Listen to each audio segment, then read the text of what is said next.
Hello, hey friends. It is Thursday yet again, as Stefano says in the chat there.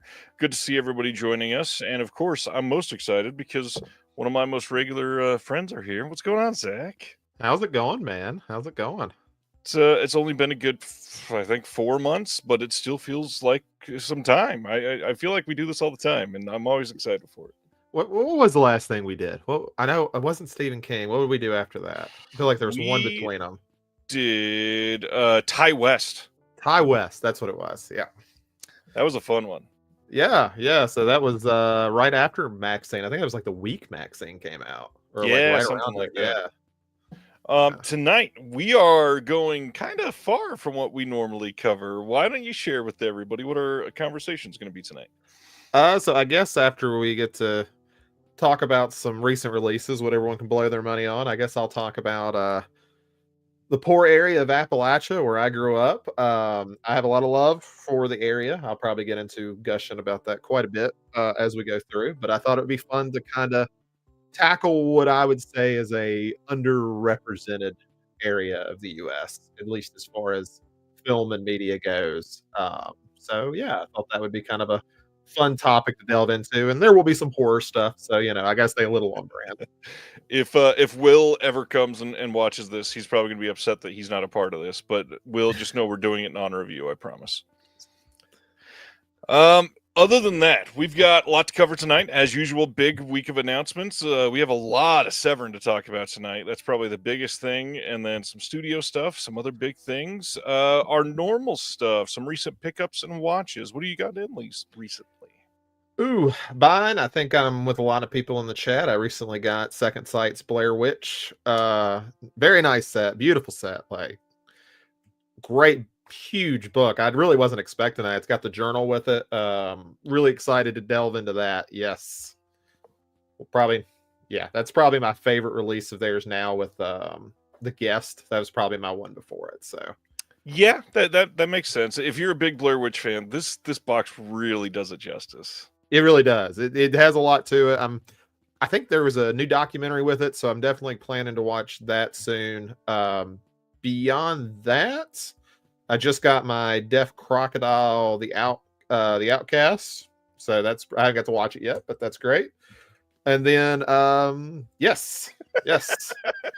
See, I didn't even have to bring anything. You can just show them off for me. Beautiful box on the Outcast, all hand pencil drawn. And I think the only other thing I got recently was I did a Vinegar Syndrome order, which meant I bought a bunch of partner labels and nothing Vinegar Syndrome. I got let's see. Now I'm trying to sit here and remember. I got Red Rooms. I got Murder Party. And there is something else that I'm blanking out hard. Oh, Red Rock West, because I just accepted I'm never going to get the slip for that. So I'll just get the standard. It's fine. It's I just wild that's the only cinematograph that's sold out this entire year is Red Rock West. And it sold out I feel like it was quick. Maybe I'm just waited too long because I do that a lot, but I feel like it sold out pretty quickly. Yeah. Josephine, as usual, recent watches, All of Me, May, Desiree Rides Again, Prince of Broadway, Peeper, Car Wash, and Tango and Cash. I gotta be honest, I think I've only ever seen Maid and Prince of Broadway from this list. Prince of Broadway, underrated. Maid, I have not seen it in a long time, but I remember thinking it was decent. I think I saw Tango and Cash at some point. I think that's the only one I have, actually. So recent pickups for me, I will round out the Deaf Crocodile love. These all came in the same box. This is Trapped Ashes. Incredible packaging on this. Love the set they did. This is their first 4K release. Popped it in. Looks incredible. Still wild to see our essays on some of these. In fact, this month on all three of these. And The Outcast was supposed to be a November release, and we got it with our October box, so that was nice. The other one is Tamala 2010, A Punk Cat in Space. This movie, if you have never seen it, this movie is insanity. It is so many different kinds of animation styles all bundled into one, and it is gorgeous and funny and adult and silly, and I love it. Absolutely just thrilled to be a part of that. Since a couple of those were ones that you had, I'll throw out another one that I will happily admit I've never seen. This is the big box release of The Third Man. I'm going to be Oh watching man. this for my first time here soon. This just came out from Studio Canal in the UK. When you open this box up, it plays the theme from The Third Man. Cannot imagine how stoked I'm going to be to finally see that movie. And that was one of the ones when I remember when I first got into Criterions. I think Third Man. I can always tell when I got into it because Third Man had just went out of print, like for that one. So that's how I always remember it. And I almost bought it because at that point I was like, sure, I can resell that eventually, and I just never did. So I've never seen it because of that. I remember back right when that out of print, there was still like a ton of them on the shelves at Barnes and Nobles. So people were going out and buying them off of the shelf and selling it for like 5 times the price on eBay around then. Yeah, they did that. The same thing happened with like, what was it? Don't Look Now, Rosemary's Baby. I think they lost a lot of Paramount stuff at once. I remember when all that happened. But now they both have 4Ks, so it doesn't matter. That is very, very true. What about some recent watches? What have you been spending your time with? Ooh, so I've been kind of, I did October. I watched a bunch of horror stuff, so I've kind of been mixing it up a little bit this month, trying to, space out to different things. I watched couple Clint Eastwood movies. I watched White Hunter Black Heart, which was very fascinating. It's not one I've really heard much about, but I figured it would be kind of an I wanted to, because I'm really bitter about not getting to see Juror Number 2. I just figured I'd watch something Clint Eastwood. Maybe one day I'll get to see it. But it's a really cool movie. So it's essentially about this. It's supposed to be John Huston in African Queen. They slightly changed the names.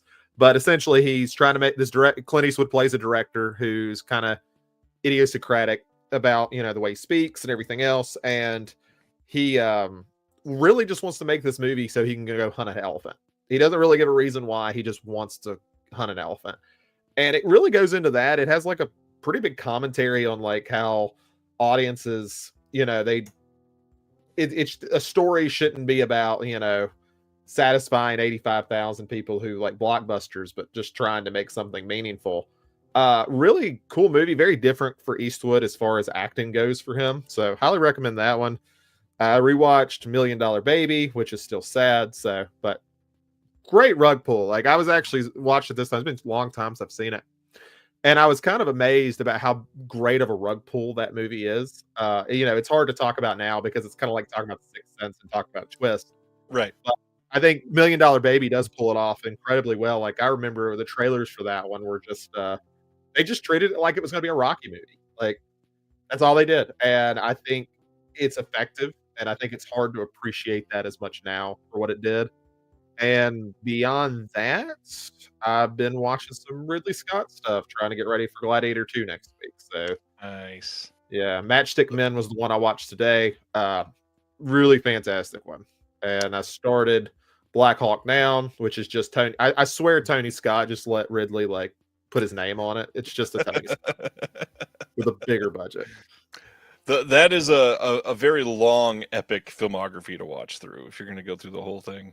Oh, I've been slow rolling Ridley for like 4 or 5 years now, so it's we're getting there. I keep watching the stuff that's really highly regarded. I still haven't watched House of Gucci, and I'm like, I don't know if I really want to be honest. That and Conquest 1492. I don't have the highest hopes for those. Right. Well, this is a little bit changing the subject, but I have to shout it out because you did such a fun job with it. You haven't been here since July, so why don't you tell us what you did with your watches for October over on the They Live by Film YouTube channel? Oh, yeah. If anybody wants to hear me ramble for an hour and a half, like if you really just enjoy it on this show, you can go over to the They Live by Film podcast, where I decided to try my hand at a tier list. I'm trying to get a little bit more used to being on camera. And I tier listed 59 horror movies and 3 non-horror movies, or at least spooky movies. And you can hear me review all of them over 96 minutes, if that's your deal. I think it went all right. It was different. It's different being on camera and talking to yourself that long. It is very, very fun. I truly enjoyed it, and I hope you do more of them because I had a blast. And you get to watch a lot more than me, so I live vicariously through you. Oh, thanks. I really just shout out to my girlfriend for letting me just steal the TV for pretty much a whole month. So that was very nice of her. I'm very thankful to the Steam Deck she stayed on for the entirety of October. Well, speaking of stealing the TV, I have not had to work this week other than my producer work. So I've watched way more than normal. Oh wow, I'm going let's to go hear through it. some of these very quickly. Last week, right after the show, we showed the kids Holes. God, that movie is perfect. So glad that Great. both my kids loved it. I had brought up Scary Movie and Scary Movie 2 after they announced this newest one. And my wife and I watched both of those again over the weekend. Scary Movie 1, for anybody that has not seen it in a long time, still a masterpiece. Scary Movie 2 doesn't hold up all that well. I've always liked the first better than the second, personally. Like It's I've so always, much better. yeah. Like I think there's like really memorable stuff with the second one, but I don't remember the jokes landing like quite as well as the first one. The cast is crazy good in the second one, but it's also like a 4 or 5 levels of cringe worse. Yeah. After that, did a rewatch of the Vinegar Syndrome release of Mountaintop Motel Massacre, and for some information on how I felt about that, pay attention to the New World Pictures podcast next month. Next one, showed my kids, and this is such an odd one to watch, but Tom and Jerry, the 2021 mixture of live action and animation starring Chloe Grace Moretz and Michael Pena. Way better than I expected, even though it's not great. I was really thinking you were going to tell them you also showed them an SOV film like Murder Top Mountain Massacre. Like, here you go, kids. It's time to learn. No, I do have a couple others that we showed them that I'm excited to talk about in just a minute. But this one, none of us had ever seen. It just came up, and it was, not great. A lot of people think they ruined the old cartoons and all that, but no, they didn't ruin them. It's just they just don't work quite as well in 2021 when they made this, especially mixing in with just the most cliche story ever made. Yeah. Chloe Grace Moretz, though, owns that movie. She's the only thing that makes it super watchable. I like her. I feel like I feel like it was after Carrie. She just like really dropped off. Like, Yeah. maybe she had a few more things after that, but I just can't think of anything she did after that. But she was big there for a while. She's done quite a bit since then. It's just mostly like very small indies that she was doing for a handful of years there. Next one, finally, Amazon Prime got My Old Ass with Aubrey Plaza. Saw that one this week and was pleasantly surprised. I thought it was very well made. Honestly, one of the best things about it is that it was set like in the mountains on the East Coast. Not sure if it was Appalachia or not, but it was one of those stories that like the scenery really made most of the shots just breathtaking, and it made it super memorable. The funniest thing to me is Aubrey Plaza is all over the marketing for this movie, and I don't even think she was in it for 5 minutes total. Really? Yeah. Wait, serious? So they just show everything in the trailer? She's in. She is literally in it for 2 scenes. See, Bryant says, I think it's in Canada. I thought it was in like upstate New York, and then they were going to go to school in Toronto, but it might be Canada. Yeah, she is literally only in it for 5 minutes, if that even. And it was something that let me see. I'm laughing at Sibner text I just got. It was it was I don't know. It could have been a very trope-filled story, but they actually took a couple scenes and threw them on their head. And, most people know the story by now. It is an individual that is coming of age. She's about to go to college, and she gets super high, and suddenly her 39-year-old self shows up, and the 39-year-old self gives her ominous warnings, and the story goes from there. But there are certain things that they could have been very cliche. Like they went through the whole, hey, you should go spend more time with your mom. And, usually in any other movie that would have been, oh, mom dies soon. Tell me about that. And it was, no, she's just a fun person. Just go hang out with her. And it was that like turning over on its head that made it pretty memorable for me. But yeah, like that one. Didn't love it. I was going to go see that in theaters, but I swear it was only in there for like 2 or 3 weeks at my theater. It wasn't there long. Silent Manuel says, oh man, I hate it when my 39-year-old self shows up. I mean, if it was Aubrey Plaza, I'd be pretty happy with that. We finished finally. This is many years too late. We just finished the Chernobyl miniseries, And I will say, if you are out there listening or watching this and have never watched the whole Chernobyl miniseries, it's pretty must watch television at this point. It's only 5 seasons, or 5 seasons, only 5 episodes. Yeah. All 5 episodes less than an hour, just under an hour, but they fill every one of those episodes with just an obscene amount of information. They do not let you breathe, it feels like, because they are able to put every square minute of that has absolute just wall-to-wall details and information, and it's beautifully shot and really well acted. Of course, it's an incredibly depressing show. You know what's the You know worst the thing story. about it though? When they did the trailer, they didn't say from the writer who brought you Hangover 3. That would have sold it. Oh man, yeah, I would have watched that 4 years ago if it would have said that marketing. Yeah, Chernobyl's pretty great. So glad we got to finish that one. Just a couple more. We went and rewatched 1994's The Flintstones this week. Showed that to the kids. After watching a lot of like straight to streaming movies recently, and all of the the forced Netflix camera lenses that they have all of their films use and all that, it is amazing to see a film as silly as The Flintstones that just looks gorgeous compared to what is being made in 2024.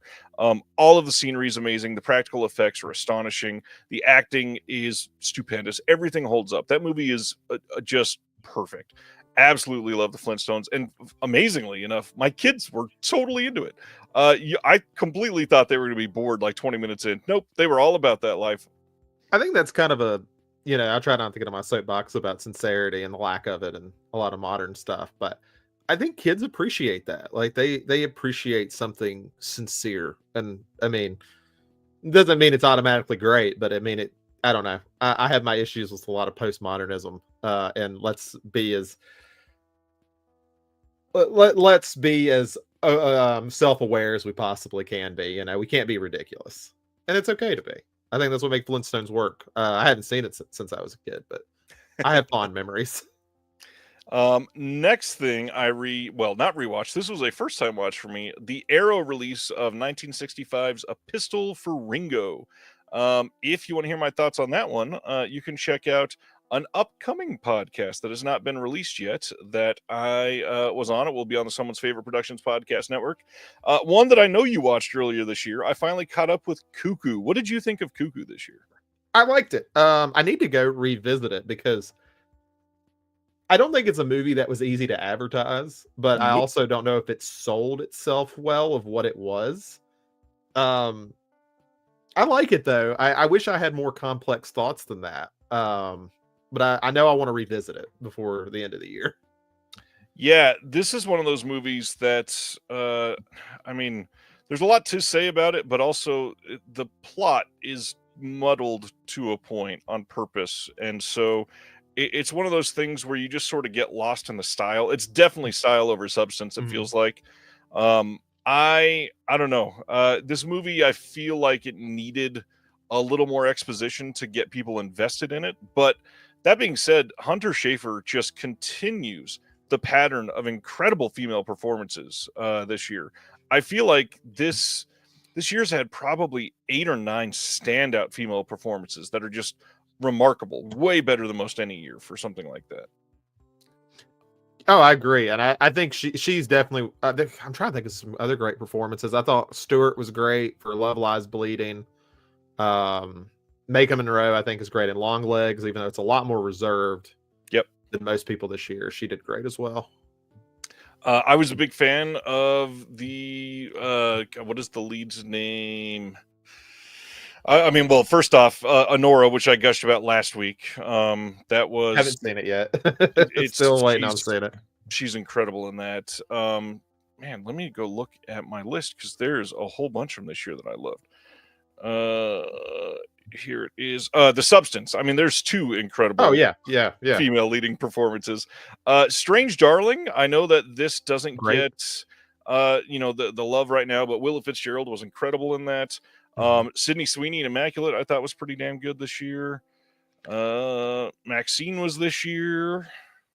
I don't know if you've got a chance to see it yet. I see. I think the leading female performance has like a lot going for it. I feel like Ralph Fiennes is gonna like run away with it. I don't know if you've seen Oh, Conclave yet. Conclave, He's not yet. so good in that.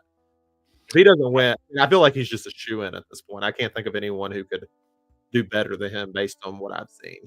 Yeah, I'm dying to see that one. It looks like it's going to surprise me for sure.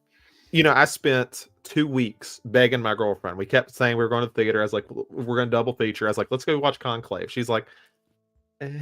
I was like, let's go watch it. Come on, it looks good. And finally got her to go see it. We saw that, and what did we see with it? I'll think of it in a minute. Elevation. We went to see that and Elevation together. And by like halfway through it, she's like, I don't know why, but I'm on the edge of my seat in this movie. I was like, I told you it was going to be good. You didn't believe me. What was the last thing rewatched today showed my kids Last Action Hero.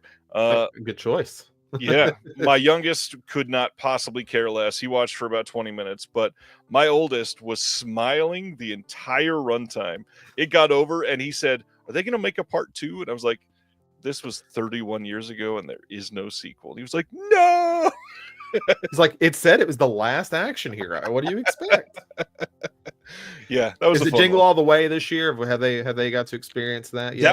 That was a 2 years ago thing. And funny enough, good. When this movie started, they said, "Is this the guy from the Christmas Story?" Oh yeah, tonight was fun. It was great seeing him react to all that. Last Action Hero has a lot more adult humor than I remember being in it for a PG-13 movie, but it was good. Yeah. It's funny how much PG-13 has changed, like what it means. Like, you know, you look at like Gremlins. Gremlins would have been a PG-13 movie if that existed. And then it's treated a little bit different. It was like, okay, it's not quite hard enough to go R. Now it's like, let's shift it a little bit closer to PG than shift it to R. It's almost like that little shift has went more that way. That and the whole, like, the world used to hinge on, is there one F word or 2? And if there's 2, then it's an R.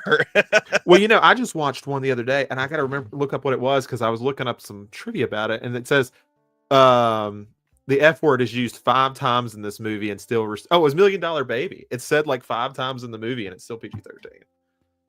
I think some directors just can get away. Like, I've always said that about, like, Fede when talk about his films. And I'm like, how does he not get an NC-17 with half of this stuff he does? And it's like, I think some directors just know how to talk to the MPA. That very well get them to, and just how to convince them, like, don't worry about it, it's fine. I know that you and I beforehand, we said there was no news to talk about, but have you heard about any of the drama going on with Dark Force Entertainment this week?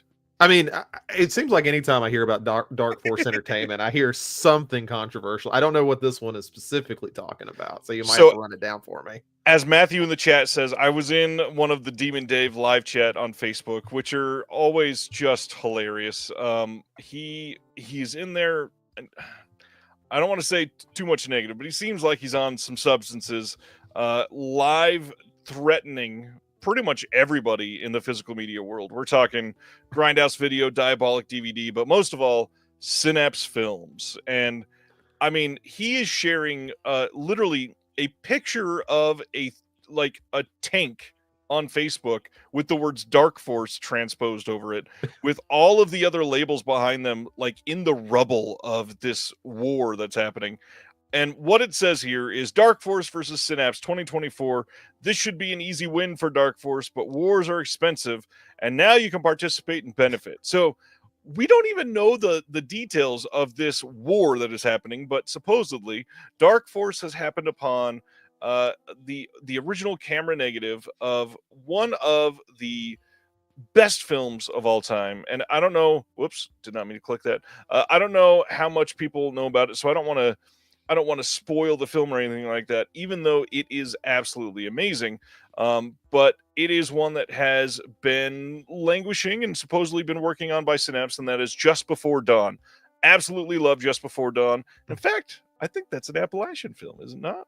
I'd have to, I haven't seen it in so long. It might be. I think it is. So basically, Synapse is supposedly working on a 4K restoration of this, and Dark Force happened to have the OCN. Don't know all the details, but they're claiming that there's a lawsuit, and they've shared pictures of the front of legal filings. It is Oregon, by the way, just before I forget. Oregon. Okay. Yeah. Dang. Closer to you than me. Yep. I definitely thought it was over there. So we don't have any details yet. This is just Demon Dave being Demon Dave. I have never been able to take him seriously. I feel like their product has never been great, so I've never paid a lot of attention to them. But this is the situation in the world right now. Everybody's waiting to see what he's going to do. I was in the chat over there because I think it would be hilarious in the midst of this controversy to try to get an interview with the Demon Dave DeFalco on the show. Who knows if that will ever happen, but I think it would be rather funny. I feel like Keno is really thankful because they were getting all that drama about a week ago, and now it's like, not on us. We're good. We can just back away now. Stan Geezy wants to know how many fucks can we say during this episode of Reconnected. Only one, and he just used it, so we're done for the night. Oh man. Big Disc says, I grew up in an Irish Catholic family with 4 brothers. Foul language to the extreme. Nothing explicit language wise can shock me. Oh man. And I need to tell you this about Conclave. Now we were talking about rating. So that movie is rated PG, which is hilarious to me, just because it's kids aren't going to watch that movie. But the trailer package is nothing but kids movies. So of course, me and my girlfriend are in there watching it. I'm 30, she's 29. We are by far the youngest people in that theater, and by like 30 years. And it's like, yes, this is what these people need to be advertised. Dog Man. The boomers want to see Moana 2. Oh man, yeah, that's a really weird way to sell that, huh? Yeah, it's just like, it's PG movie. Just put the PG trailer package in front of it. I don't think that's how that works, but I guess whatever. I don't know. It was odd going in there. I'm like, this is not for anybody in here. Oh, Dog Man. I'm sure my kid's going to force me to go see that. Good luck. All right. Are we ready for some announcements? Yeah, let's do it. First up, Arrow Video is having the sale of the week because they have a sale every week. This time it is through MVD Entertainment Group in the U.S. They are on sale now all the way through November 18th. But as usual, Arrow US titles are not super well discounted. Pretty much everything ends up right around $20, which you can find those prices on Amazon. 4Ks end up around 25-ish. Box sets are like 40, 45. That's pretty much typical Amazon sales prices. So not much of a sale. I guess it's in that same idea as like a barn sale for Criterion. Like it's a little cheaper.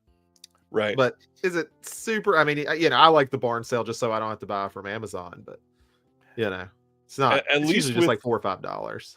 At least with Criterion, it's always, here's 30% off. And then you can at least say, well, I know in 2 months it'll be 20% more, so maybe I can wait. With Arrow, it's like, oh no, this is the cheapest it'll ever get. Yeah. So that is that. We're going to go to probably some of the biggest news of the week next already. And that is, we had talked about these before, but we got details for Severin's Russ Meyer trilogy that they're putting out. So these are able to be pre-ordered now. Each of them are getting a 4K release and a Blu-ray release. This first one is Vixen from 1968. We have archival audio commentary with Russ Meyer on here. We got an audio commentary with Erica Gavitt. And then the Blu-ray disc has a whole bunch of stuff on it. We got some interviews, some audio commentaries. We've got David Del Val's The Sinister Image with guest Russ Meyer and Yvette Vickers.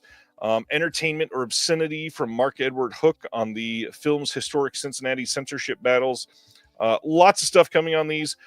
Important to note, too, you can buy these on the Severin UK site as well, not just the Severin US site. It's a big difference. Let's go to the next one. And probably should say they plan on the shipping alongside the Black Friday titles if you order from their website. If you order widely from anyone else like Amazon or Diabolic or something, those should be shipping in January. And I don't see anywhere that says these slipcovers are site exclusive, so you should be able to get them from anywhere else. We were mentioning Russ Meyer a little bit before we went live, and you've not seen any of their titles. Is that right? That's correct. When I hear Russ Meyer, I just think of no one who's not seen The Simpsons not gonna get any of this. So the guy who created Itchy and Scratchy or stole the idea for it, his is something Meyer. So when I hear Russ Meyer, that's all I think about. Is the guy who created Itchy and Scratchy, allegedly. Yep. So that's my only basis. And the fact that I thought they were pornography. But so yeah. I mean, I don't know much at all. There's a lot of nudity, but it's mostly just look at these knockers. Matthew Hennig has the question. Agfa posted a Black Christmas trailer on YouTube today. Does that mean anything, or they just post random trailers? It's not just that they post random trailers, but Agfa actually has a huge amount of theatrical rights. So they probably have Black Christmas in their theatrical bundles that people can rent from them to play at any theater. So I'm guessing it's not 2006. So no, it's the original. I know.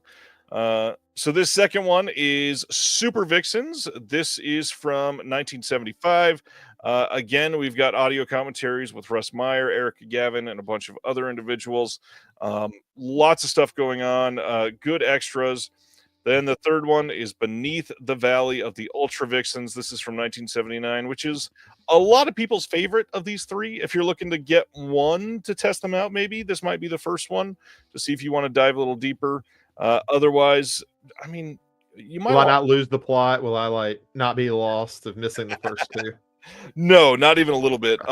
You definitely might want to try one of them out before you buy them. And the big thing, I guess, is these are 3 different titles, and if you get the 4K releases on the Severn site, these are $43 a piece. So just for 3 4K releases of Russ Meyer films, it's $129. That's a lot.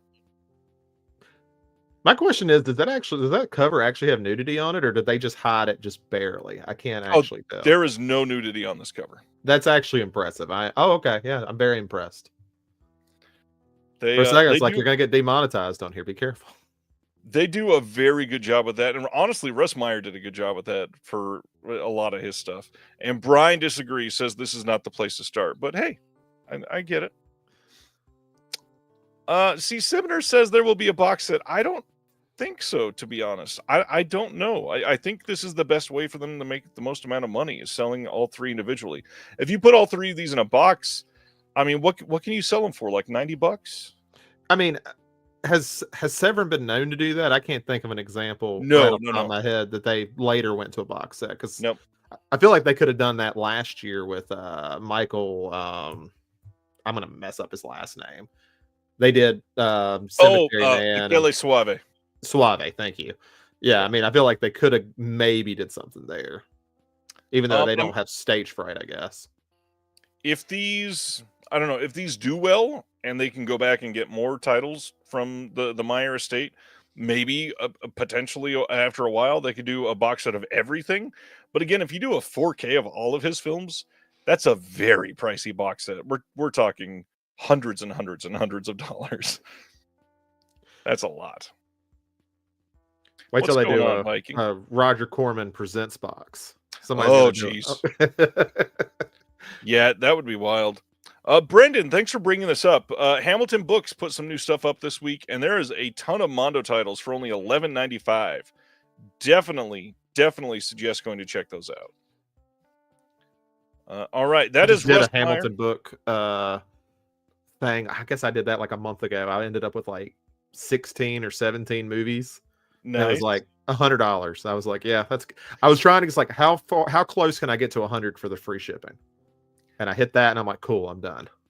Well, do they have free shipping now? I don't think they did. Oh wait, maybe I'm thinking of another order I did. I could be. I ordered 2 things the same. Maybe it wasn't that one. Maybe they don't. No, they just have. You're right. It was something else that recently I'd get like right at $100, and it was just right over the free shipping. About a month ago. I don't know. I'll think of it later now. But I was very proud of myself because it was like $100 for free shipping, and it was like $100.36. I was like, perfect. Yeah, I think Hamilton Books is always $4 shipping. That might be what it is. I was looking at my orders when I did. I was like, man, I haven't ordered from Hamilton in like 3 years. And I was kind of disappointed. I was waiting on like the really long box that they used to send out. Like it would just be a cardboard box about a foot long that had my movies in. I didn't get that. I was a little disappointed. Did you get the Tootsie Roll thing that you unroll in the middle and pop in half? Yeah. Brian says Super Vixens is the place to start if you're getting just one. So that makes sense. All right. Continuing on. They also have some bundles. Well, bundle. Are they still here? This first one, which was only limited to 80, is long gone. This sold out just a couple hours after they went live. And the big thing here is there was, I mean, there's a ton of stuff here, as you can see. There's Erica Gavin signed VHS sleeves. There's multiple VHS labels, some CD soundtracks, LP vinyl. This one, though, at $219 is limited to 450, which does also include an Erica Gavin signed Vixen VHS sleeve, if that's what you're after. This is still in stock, although it is getting very close to the end of this one. They sent out an email today saying they're getting very low, so you may want to check them out if you are into it. Does the cart thing still work on Severin, where you can like see how many you can fit in a cart and it'll tell you? Yes, but this one is funky because they have t-shirt sizes and they have allocations for each size. So yeah, there's no good way to do it. Okay. Yeah, and I mean you could add them up, I think, but yeah. Yeah, that's too much work for me to do live. Sorry, guys. Going to our next stuff. Hey, this is really cool. I totally forgot this was this week. Just real quick, I never got to work in a video store, and I'd always wanted my own section, and somehow Scarecrow Video in Seattle has a disc-connected section in their store. I got to choose all the titles that they have listed. I've got a couple quotes on there. If you're near Scarecrow, if you travel to Seattle in the next couple months, because this is likely not going to be up forever, but just for a little temporary time, I would love some pictures of people going in and seeing this. This would be great. My sister's going to check it out soon since she lives in Seattle, but I am just thrilled beyond belief that I had the opportunity to do something like this, and I left this purposefully on a film that we both love, Ravenous. I was happy to see that. You know, you have a lot more restraint than me. If somebody came up and asked me, I'm going to do a display. Tell me the movies you want on here. I would just start picking about every terrible film I can think of. Right. Every one of them.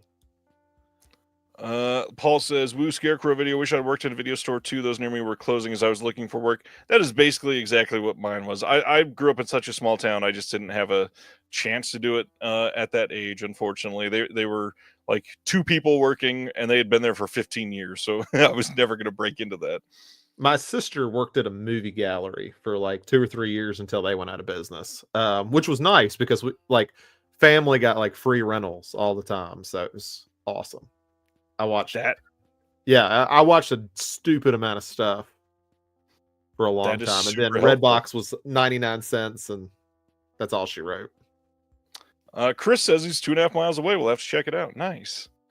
And yeah, Stan was a video store manager quite a long time ago. Brendan says mine would be 10 copies of things. See, he's got the right idea. Next, but also 1 copy of Hands of Fate. Gotta have just one copy between the 10. Well, and I don't know if I went far enough to show it. It's in there somewhere. Let me see if I can see it real quick. I mentioned, oh, there it is. I mentioned it in the write-up. I had to put in next to Lady Snowblood is Major Pain. Major Pain is the first movie I ever watched with my wife. Oh, that's nice. That's the only reason it's there. Coming soon from Kino is Nate and Hayes from 1983 with Tommy Lee Jones, Michael O'Keefe, and Jenny Seagrove. Never seen this one. I know a lot of people like it. I would love to see it for sure. Yeah, I've never. What year did it say it came out? Does it say? 83. Okay. Yeah, 83. Yeah, I've never seen this one. Quite a long time ago. Going to our next one, and we got a lot of keynotes to discuss tonight too. December 16th on Blu-ray in the UK, Second Run is putting out 3 Wishes for Cinderella from 73. This is a reworking of the classic Cinderella, and it is supposedly beautiful. Never had the chance to see this. I definitely want to check it out. This used to be shown on TV throughout Europe all the time, including as a dubbed BBC serial in the 70s. This one has a brand new 4K restoration by the Czech National Film Archive. An expansive filmed appreciation by writer, producer, and film historian Michael Brook.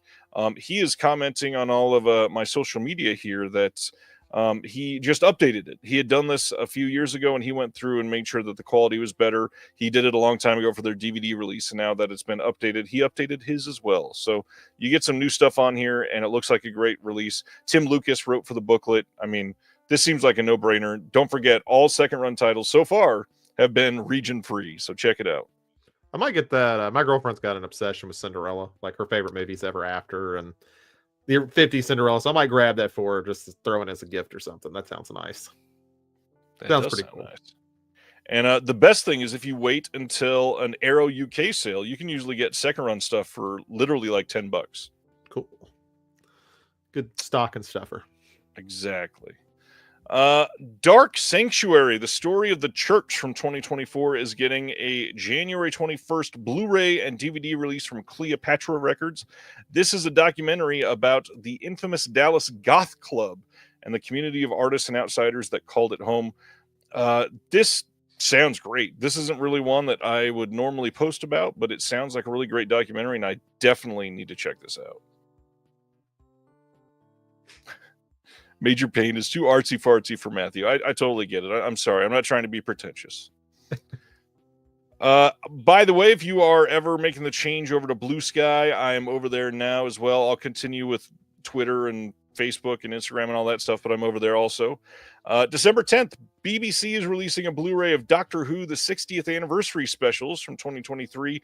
I believe this is a direct port of the UK release that they had of this, which is a pretty solid release. I mean, this is a 3-disc set with all kinds of special features on here. And if you've got some of the older releases, you are missing stuff from these discs, so check it out. Are you a Doctor Who person? We've never talked about that. I think I watched the Christopher Eggleston season when I was in high school, and then when they changed him out, I don't know. I just lost all interest and never got any further. I think I've ever seen one full episode of Doctor Who, and just no thanks. I feel like if I liked it as a kid, it would be different because, like, I'm rewatching Buffy, and that's my nostalgia. I can totally get if somebody didn't care about it now, but that's mine. Big Disc Energy wants to know, does anyone know why the Cohen Media Group Blu-rays are exclusive to Kino's site?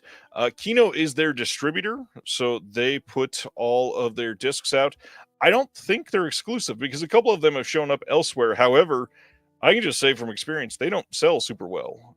So I'm willing to bet that a lot of the other retailers just don't choose to sell them because they don't sell well. But I bet if you asked, like if you emailed Diabolic or Orbit or Grindhouse or Atomic, they'd probably be willing to order one from Kino for you if that's what you wanted to do. But at that point, just order from Kino. Although I guess if you're overseas, that doesn't work because Kino won't send to you. So you may want to order it to. Do they not have like do they not do international at all? I didn't realize that. Kino does not, no. I think they do. Well, I think they do some Canada. Okay. It's the same thing with Shout Factory. Shout Factory doesn't do international other than Canada either. Don't know why, because they could, obviously. Yeah, especially at their size. I don't see why they wouldn't. Besides, I guess, unless they just, I guess it's in their contract and stuff, right? Isn't that a whole thing where they can't, like, whether they can sell overseas or not? Right. Yeah. Kino is releasing soundtrack to a coup d'etat from 2024. This is coming on January 7th on Blu-ray. This is a documentary, and you can check this out soon. No bonus features other than a Q&A panel with the director and a couple trailers. But honestly, the Q&A panel sounds pretty good. This documentary says United Nations 1960, the Global South ignites a political earthquake. Jazz musicians Abby Lincoln and Max Roach crash the Security Council. Nikita Khrushchev bangs his shoe and the U.S. State Department swings into action, sending jazz ambassador Louis Armstrong to Congo to deflect attention from the CIA-backed coup. Director Johan Grimpenprez captures the moment when African politics and American jazz collided in this magnificent essay film, a riveting historical roller coaster that illuminates the political machinations behind the 1961 assassination of Congo's leader, Patrice Lumumba. That sounds super interesting to me. Yeah, I would definitely watch it. I've never heard of it. Is it a newer documentary that's being put out, or is it an older one they've redone? Brand new documentary. Okay, interesting. Okay. Next up is from 1988, Let's Get Lost, coming from Kino Lorber on January 7th as well. This is a brand new 4K restoration. And if you like jazz and are interested in that last doc, you may want to check this out too. This is traveling with the elusive jazz vocalist and trumpeter Chet Baker. Bruce Weber weaves together the life story of a jazz great. This will have some short films by Bruce Weber on it as well. And this is a must for me in the future. Big jazz guy. I appreciate the history behind jazz, and I was in jazz band in high school, and I don't listen to it as much anymore, but just the stories behind it is great.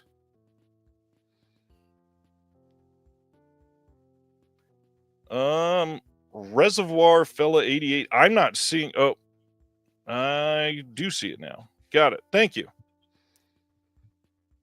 Thank Oh, you. I missed it. Happily to delete comments that are promoting something that I do not agree with. Thank you, Reservoir Fella 88. This Parakino title is definitely getting my attention. Yeah, that seems like a Terry thing. Los Angeles Plays Itself, definitely one that people should check out if they never have. Going to our next one, Hannah K is getting a Blu-ray release from Kino soon. This is from 1983. And this is a brand new 2K scan of the 35mm Inter Positive. I have never seen this one, and I know nothing about it. I recognize the director's name. I think that's the director. Maybe. Yeah, I think I recognize that. That's about it. All right. If there are any other comments, please let me know, because I believe I deleted all of them. They also got banned. Thank you. Goldie Hawn and Chevy Chase in Foul Play is coming soon on 4K to Kino Lorber. I am mystified that they're putting this out on 4K, and they only did Fletch on Blu-ray. Next, it's gonna be Memoirs of an Invisible Man on 4K. Well, that's a Shout Factory thing, and since it's Carpenter, probably. Man, that'd be well, yeah. Village of the Damned got it, so absolutely, it'll happen. Oh man, yeah, this will look good, I'm sure, but definitely a weird choice from Kino. And the next one, Delicatessen was the first Black Friday title revealed from Severin. This got revealed that it was coming a couple months ago in their pop-up film festival that they do. But we got some details and a slipcover and sleeve art here. This is coming on 4K. This will be available in just a couple weeks, and it's going to have 6 hours of special features. This is the first time it's been on 4K in the States.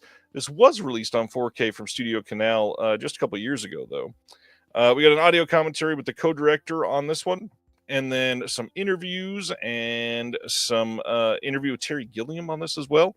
Blu-ray disc 2, this is the third disc in this 3-disc set, is going to have a retrospective, some interviews, some archival items, and then a short film as well with an exclusive booklet by Claire Donner of the Miskatonic Institute of Horror Studies. Delicatessen, have you seen this one? No, it's funny. I have a Amazon wish list that I've had 10 years now, and that one has been on there forever for me to order it. Whoever put it out before, still haven't seen it. Just kept getting passed over. Yeah, this is a cannibal comedy. I have somebody asking, am I good to eat during Delicatessen? I mean, you can. Are you going to be happy? I mean, I don't know. It's just a barbecue, man.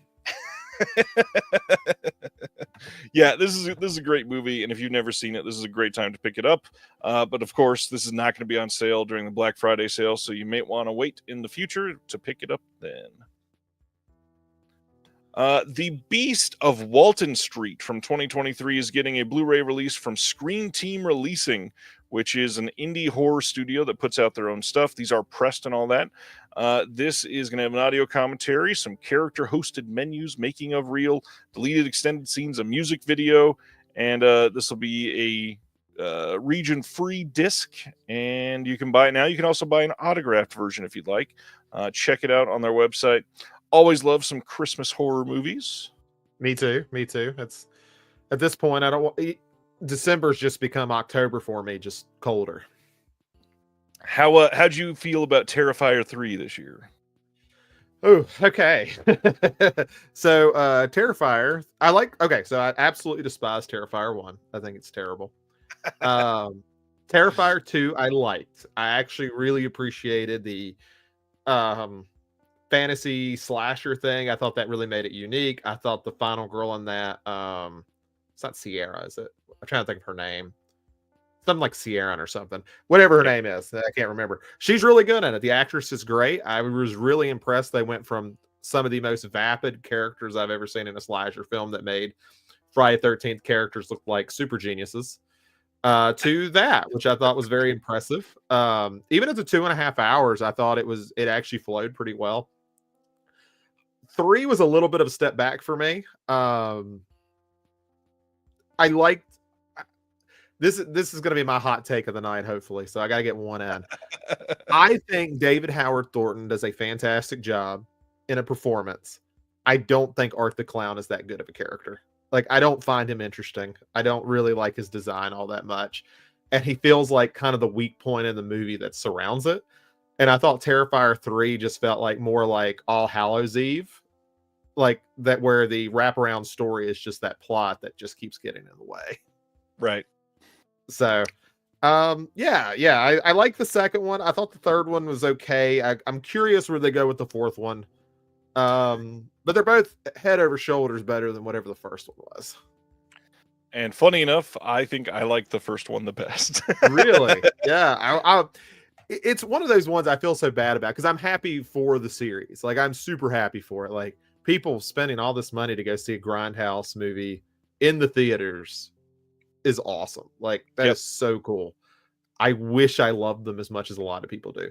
Have you seen the third one yet? I have. Saw it in the theater. I had to. I wasn't going to miss that opportunity, and I can't even explain it. I don't even like the first one all that much.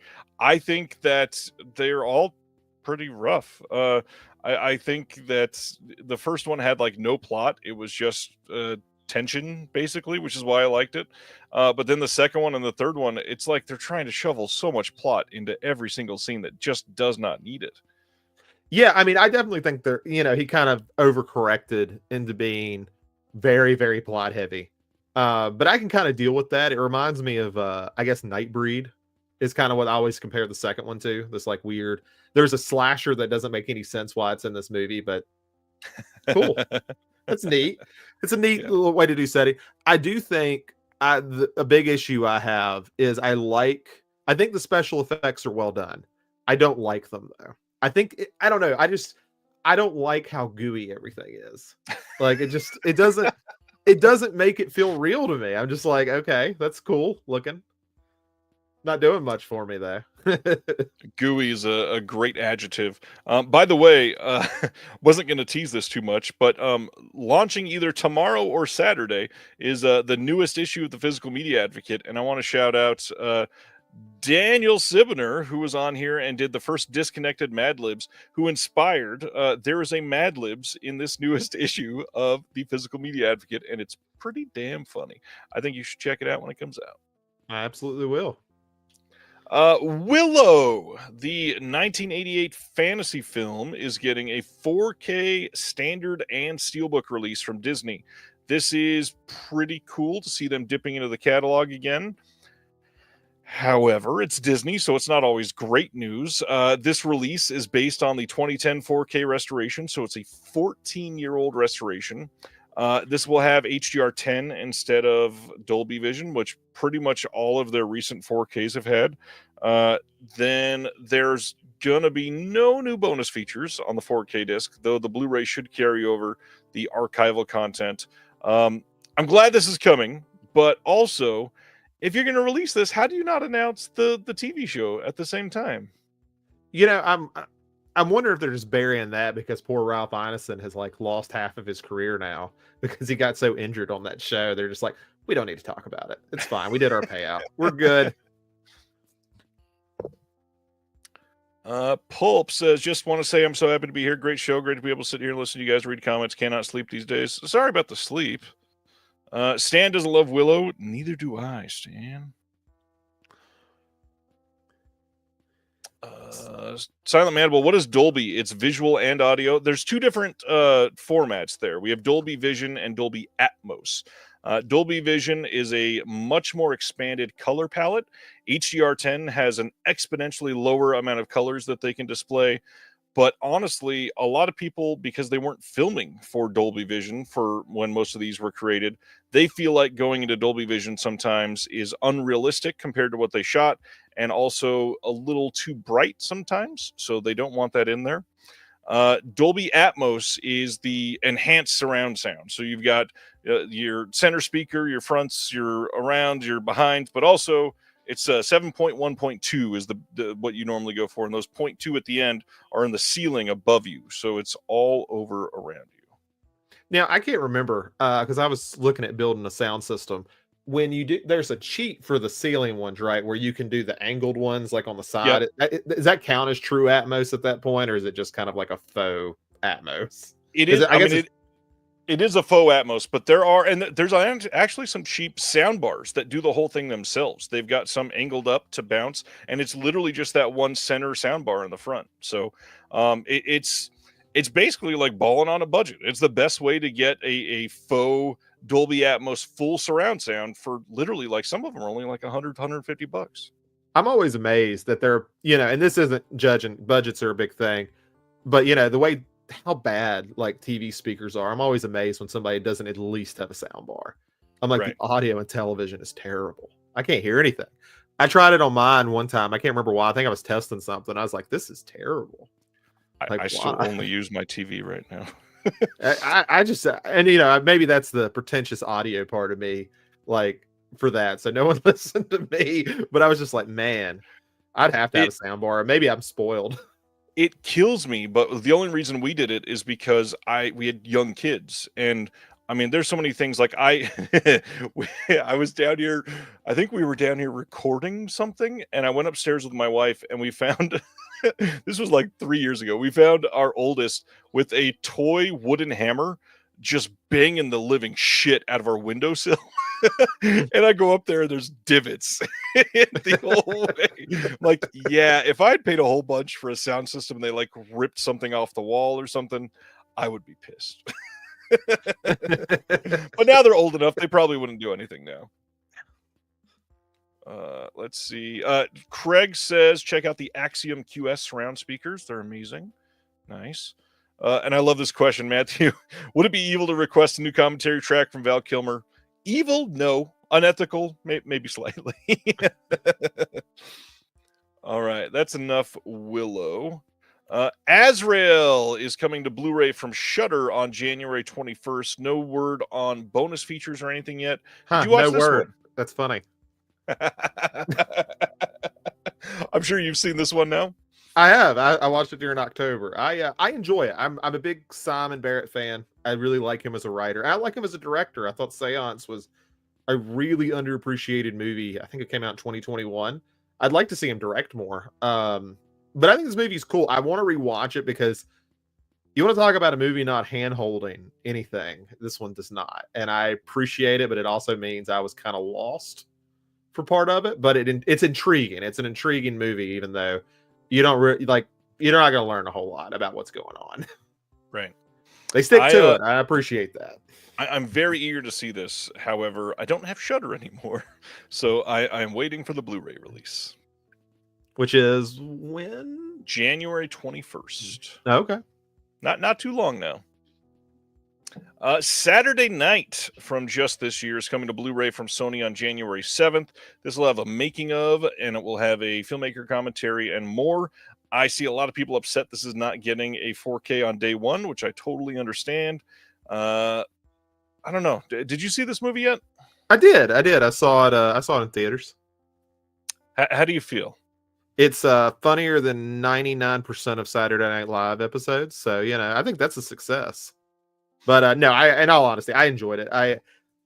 I think it felt kind of like Uncut Gems, but not nearly as dire at the end. So I kind of like the pace. Um, I think the cast did really well with what they were given. I know there's been some issues with that, but when you're going that fast pace, you're hitting just kind of certain beats, and that's going to take a hit. But I really enjoyed it for what it was. Yeah, I definitely want to see this one. I'm curious if Sony will release a 4K eventually. Sony isn't really one to not do a 4K. Well, you got And to get the Columbia Classics Volume 6, and then you can get it. After how this one did in the theater, I don't know if they're going to call this one a classic anytime soon. Oh man, yeah, this cover, I see it getting a lot of comments in the chat. This is really great. Super throwback, very like 70s, 80s style. Very happy to see this. I'm just glad it's not, I mean, hilariously, as I'm about to say, it's not floating heads. It's not the modern floating head style, even though it is a bunch of bodies just floating in the air. But it looks great. Absolutely looks great. I mean, if you're going to do floating head, at least do something, interesting with it. And I think that's right. I think that's all people want. It doesn't need to look like, oh, an intern made this in about 10 minutes. Yeah, and this, I mean, you can tell this definitely took a lot longer than 10 minutes. That's yeah, absolutely.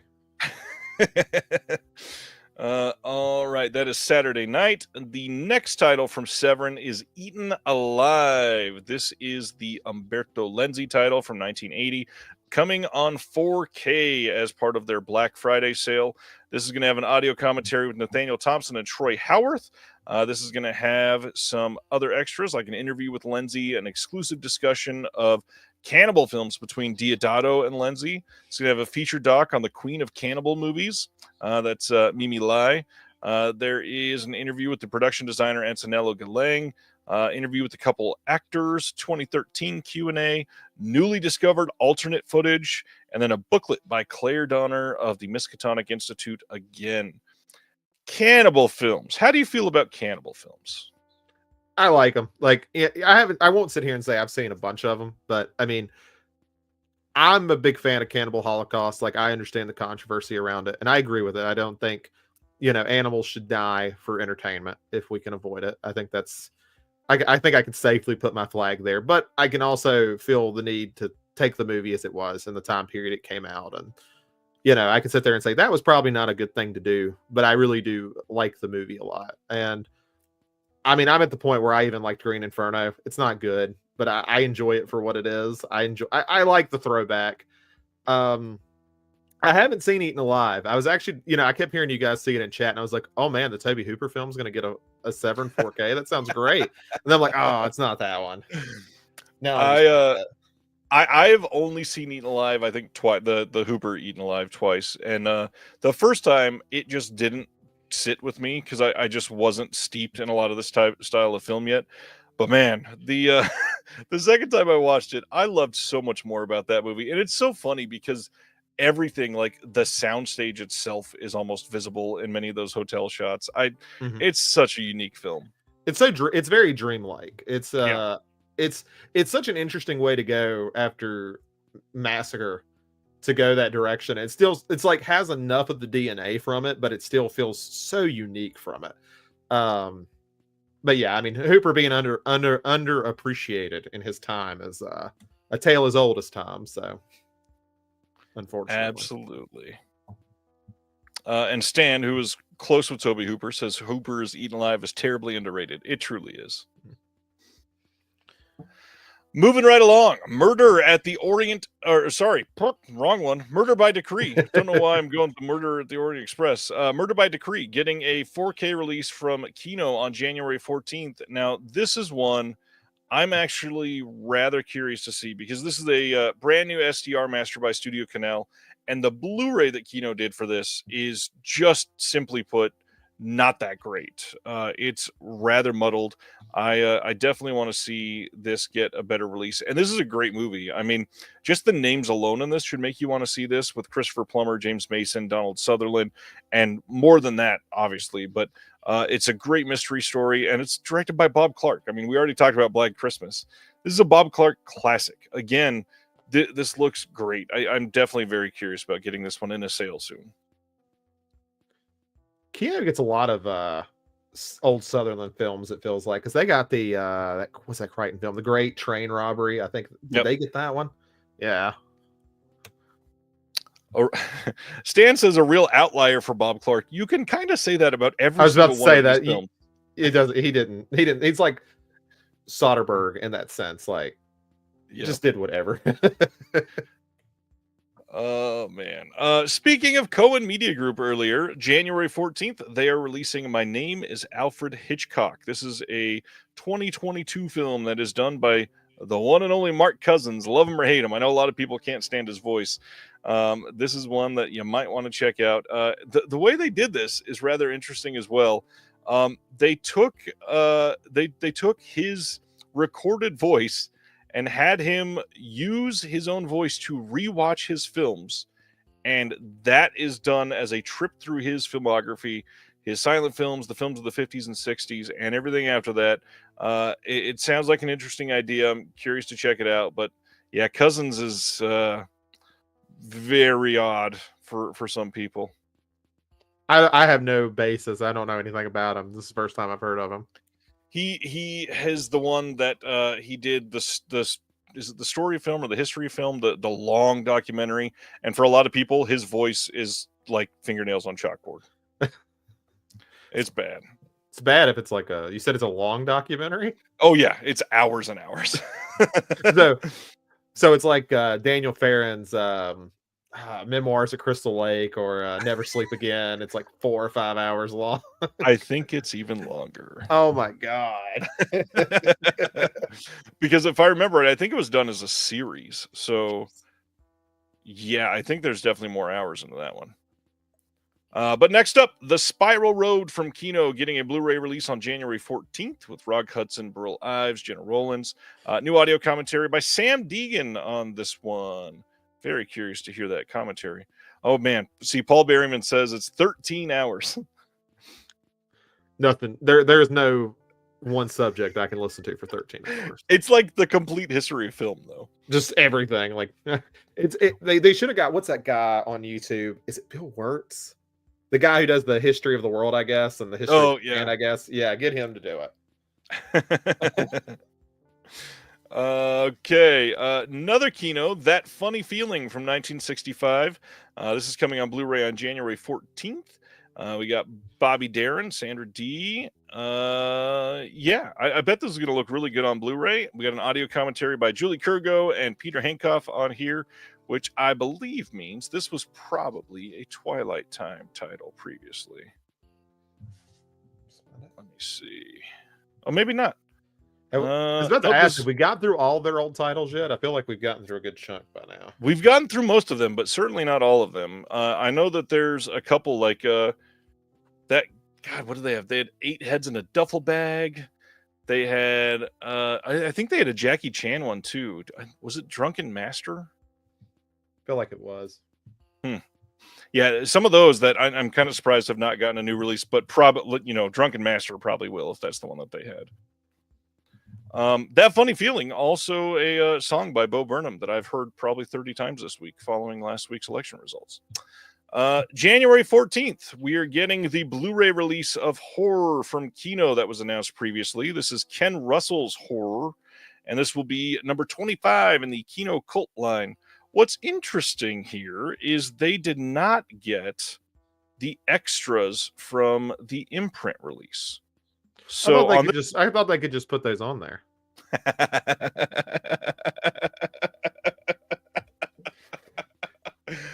That was really good, Zach. Very nice. This was a really good release for imprint. I really enjoyed the extras on this, and I'm not saying these are going to be bad, of course. They got an audio commentary by Tim Lucas. Tim Lucas is one of the best of all time, maybe the best. They also got a new interview with the screenwriter Deborah Dalton. Tim Lucas also does video comparisons of the alt versions of this. I believe there are 4 alt versions of this film, including the theatrical, which is the NC-17. There is a lot to like in this movie. It's also not a very good movie. It's the showgirls of that time. Yeah, kind of, which is about the same time, funny enough. Yeah.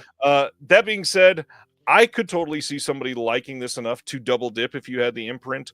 Not suggesting anybody needs to do that, but the extras specifically, you should absolutely check out the imprint extras if you get a chance to. It is great.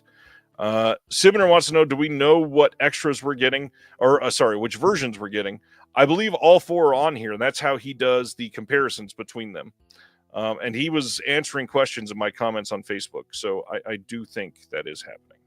So who is going to finally break Warner Brothers to get us the Devils uncut? Like who's going to do it? It's going to be Kino, isn't it? they'll just take it and put it out. Yeah, why not? I honestly think this is going to be a hot take, but I do think it will happen in the next probably 4 years. And I think it will either be first Criterion or Studio Canal over in the UK. Or was it BFI or Studio Canal that BFI did the DVD? They could only do the DVD on that one, if I remember correctly. So I think BFI and Criterion will have an opportunity to get it eventually. And honestly, it'll be something that will make a lot of us stoked, like, oh my gosh, it's finally happening. It will probably just make the smallest of waves to everyone else. Well, I almost feel like they lost their opportunity. I remember when the Devils was making pretty big waves because there was a lot of rumors about it. And then Warner Brothers just wouldn't do anything. It's like there's some shame in like releasing. I was like, yeah, I get it when it came out, but it's not. I mean, it's shocking. It's just not that shocking. Sibner says, I'm going to take a shot in the dark and say VS gets the Devils. I mean, they have to get anything from Warner Brothers before they can get the Devils. That would be wild to have that be their first title. Limited to 2,000, sold out. What's going on, Wave? Limited to 2,000, and it's a 4K, like 7-disc release that's $130, and it sells out in the first 12 minutes. Yeah, that's it. So yeah, the Devils. I could see it happening eventually. I mean, I feel like with everything else with Ken Russell's gotten a really nice release, or at least a lot of it has. A lot of the big ones, at least. Yeah. The hard part, and I don't know if there's any like major Ken Russell stands in the chat. I feel like he's got what six movies that are like pretty good, at least, or better. The other stuff just does not jive with me at all. Did we get Altered States? Who put that out? It's just a Studio Blue. Is it just okay? I figured somebody else would have got that. I feel like that is begging for a really nice boutique release and like a good 4K restoration, because the blue, it looked good, but it wasn't like mind blowing or anything. And then what was that? Why do I forget? Is it Ted? Is that the name of the movie? Ted. No, what is it? Oh, Tommy. Tommy. Thank you. I knew it was a name. Yeah, I actually haven't ever seen that one. Tommy is a masterpiece. I agree with Paul there for sure. I think Lair of the White Worm is pretty great, which I believe that's the one with Hugh Grant that Sibner is talking about. It is, and that's one of my favorites from him. Vestron had that one, I think. Yeah, Vestron. And yeah, he's got a short in Trapped Ashes that I just showed earlier tonight. You can check that out from Deaf Crocodile. Yeah, that is the Ken Russell Power Hour on Reconnected. Going to our next title. It's the next Kino Cult title, and that is number 24, Invasion of the Bee Girls. Now, this had previously had a, I think, Shout Factory release. So this is yet another one of these Kino Cult re-releases. However, this has new audio commentary with Alexandra Heller-Nicholas and Josh Nelson, which honestly would be very interesting to hear.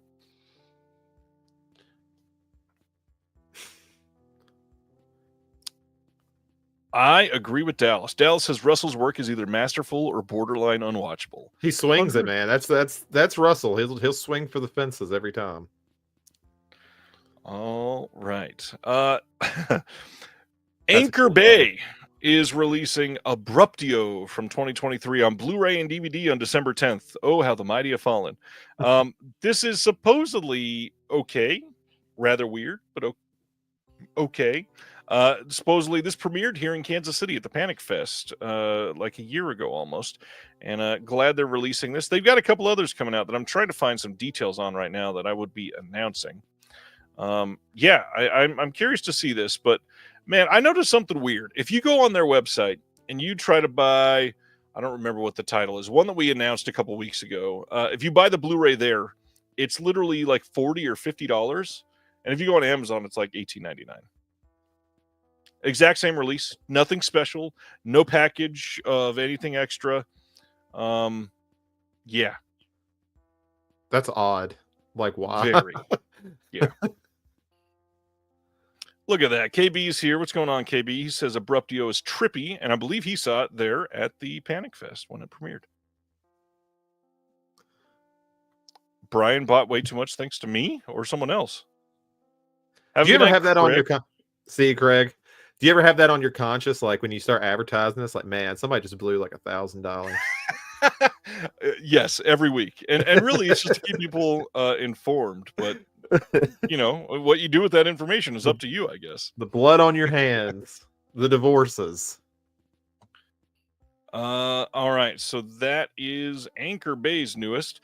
Next one, we just talked about this a couple weeks ago, so we won't spend too much time on it other than asking Zach about it. But January 14th, we're getting a 4K of Reindeer Games. And as far as extras, nothing new. Nothing new. This is the 2000 film with Ben Affleck. Have you seen this one? I have. Don't tell me this movie's getting like reevaluated now as like some Christmas masterpiece. Not masterpiece, just Kino. Kino being Kino. Okay, I was just saying. I was thinking this was like got some kind of like heat on Twitter, and now we have this because people are saying this is a good movie. This movie is dog shit. It is not good. Let's not pretend that this is some hidden masterpiece that we hated on for years. Brian, jeez, Brian bought 24 Mondo titles from Hamilton Book. Well done, my friend. Well done. Has it got the unrated cut is the question from Mike. And yes, it does. However, it's only on Blu-ray. Now, before everybody starts complaining, reminder that releasing other cuts is rather difficult for studios to do on other formats that they did not license everybody for a couple reasons. One of the reasons is that there can be music cues that have been cleared in the theatrical version that are not there are different music cues in the other cuts that are not in the theatrical version, and if those aren't licensed, they could literally be sued just for releasing it, and they might not have all of that available or want to go sign the rights away to that because somebody's saying, oh, this is the only thing holding you back. I can charge you however much I want, and you are at my whim. The other big thing is in these other cuts, sometimes there are actors that didn't clear for things to be released on physical media because they weren't in the theatrical, so they have a say in that as well. So, yeah, a lot of times they can't choose to just put those out on new formats. Those have to be completely renegotiated. But just so we're clear, I can still be bitter at Warner Brothers for not releasing the Dr. Sleep 4K director's cut, right? I can still be bitter. Absolutely. That played in theaters, and they should be able to do that. Moving right along. 7. We finally got a release date and some updated information. January 7th is when we're getting 7 on 4K. This is the 1995 feature film of course. This is also the confirmed release date for the Steelbook. And this release is very interesting because it is going to be a folded package in a rigid slipcase. And it looks like some of the old like Digipack foldouts that we had way back in the DVD days. I still probably have that DVD somewhere. The one that looks like a pack, like it looks like the box or whatever. I think I still have that somewhere. Yeah, that was a fun release. So are we just going to get every Fincher movie on 4K before they just finally give us Panic Room? Is that where we're at? It's the last one. Yeah, I could see that happening. Great, wonderful. I've been talking about it for like 10 years now, so great. This question from Terry is great. Would this be a new trend for Kino? Coming soon titles getting release dates in the same calendar year? I don't know. Let's see if it happens more than twice. 7 is getting a new 4K restoration supervised by Fincher, and it's going to have HDR10, not Dolby Vision, like we mentioned earlier. But honestly, for a film like this that is a pretty one-note color palette, it probably doesn't need it all that much. Some of the darker scenes will benefit from the HDR, but it definitely doesn't need like exhaustive oranges that are gorgeous on screen. So we'll see. Yeah, we still have. Is it only 3 Fincher films that we need? Let's see. Alien 3 hasn't gotten 4K yet, has it? Unless it's overseas. Nope. And then you have The Killer and Mank have not got 4K because they're Netflix. Gone Girl, does it have a 4K yet? That is a good question. I don't remember. I don't think Gone Girl got one. Gone Girl does not have a 4K. Benjamin Button, yeah, because that's Criterion, I guess. That release is so odd. Yeah, there's a lot more than 3. There's got 5 or 6. I guess about half. I guess we're about halfway through. Well, and we got the ones I wanted. So must be nice. Gone Girl would be great to have. That movie's amazing. And I've got Social Network. I know a lot of people don't have that one, but I do too. Yeah, I can brag about that. Next up is one that I have been dying to see this year. It's good. Rumors with a U is from this year, and it is coming to Blu-ray from Decal, which I'm not thrilled about. But hey, from Decal on January 21st, this is the Cate Blanchett movie with Alicia Vikander. And a whole lot of like international great character actors. This is going to have a trailer on it, and that's it. But yeah, so this movie's good. I like it. I really enjoyed it. Like, I think if I was more socially aware of current political climates, I would get more of the jokes. But the jokes are still funny, even if I don't get them. So I think I always think that's a plus. Yeah, from what I hear, this is an amazing Guy Madden piece.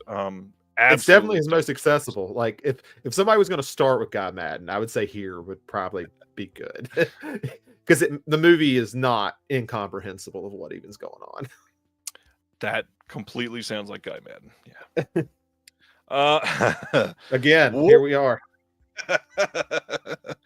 January 7th, Walmart is releasing The Lord of the Rings, The Fellowship of the Ring 4K Steelbook. This is the exact same Steelbook that was in that big metal box that Best Buy released a few years ago that sold out very quickly. I don't know what to say at this point. Like, this is one of the most exploited non-horror titles on physical media maybe ever. I really wish one of these companies would get in on the joke and just release it every Groundhog's Day and just make people like gaslight people. Like, no, this didn't come out last year. This is new. What would be even better is do it every year, but put like the shortest featurette brand new. They literally just got like Elijah Wood in the street saying like 3 words. New interview with Elijah Woods. Yeah, we forgot about Fight Club in the game when we were just talking about Fincher. Okay, it might have actually been shorter to name which Fincher movies had a 4K. Zodiac, The Social Network. Was there more? 7 now. Yeah, that's funny. The next Severin title that's a part of their Black Friday sale is another one that they'd announced at that pop-up film festival, and this is Rats Night of Terror. This is the Bruno Mattei and Claudio Fragasso film. If you've never seen Rats Night of Terror, this is a good movie. It is genuinely fun. Really like off-the-wall ending that I think most people will like. It is pretty damn interesting. This is going to have a bunch of special features on here. We've got making of for this. We've got interview with Bruno Mattei, interview with a bunch of the actors and actresses. There's a retrospective making of for Hell of the Living Dead and Rats Night of Terror with Claudio Fragasso and a bunch of other individuals. And then a Severin produced music video with Goretta, plus the soundtrack on CD. This looks to be a pretty incredible release for this film. I'm actually excited to get it. I won't say too much because I can advertise and plug that we did an episode on Bruno Mattei. I don't remember what the other movie was, but I remember this one. This one I distinctly remember talking and watching. If I can remember right, wasn't Will Dodson on the Bruno Mattei episode? I believe so. Sounds familiar. Yeah. Matthew, I don't know if I should answer that question because this covers a little bit of a spoiler. Yeah. Go watch the movie. Yeah, I'm sure it's on Tubi. It's free, probably. Then Umbrella got in on the game this week. March 5th are when all of these titles are coming out. This first one is the 4K release of Hardware from 1990. This is the Richard Stanley Hardware, the nuclear-scarred landscape film that a lot of people love. Has been released before by Scorpion, and Arrow was in talks to do this for a while until Stanley was canceled for a little while. This bundle, though, is pretty damn great if you are into this film. They've got an exclusive t-shirt designed by Hollowbone Studios, 150-page hardback book with never before seen behind the scenes experiences and art from Richard Stanley, 100-plus page softback book of the unreleased Hardware 2 Ground Zero script, a rigid slipcase, 8 art cards, poster, and all that fun stuff. But then, brand new HDR 4K remaster by Umbrella themselves, a new audio commentary by Richard Stanley himself as well, a archival commentary. We've got a making of new interview with Stephen Woolley, the producer, new visual essay by Bryn Tilley about Richard Stanley's bitter message of hope and grief, a new original storyboard featurette, and then a bunch of archival things, including some short films.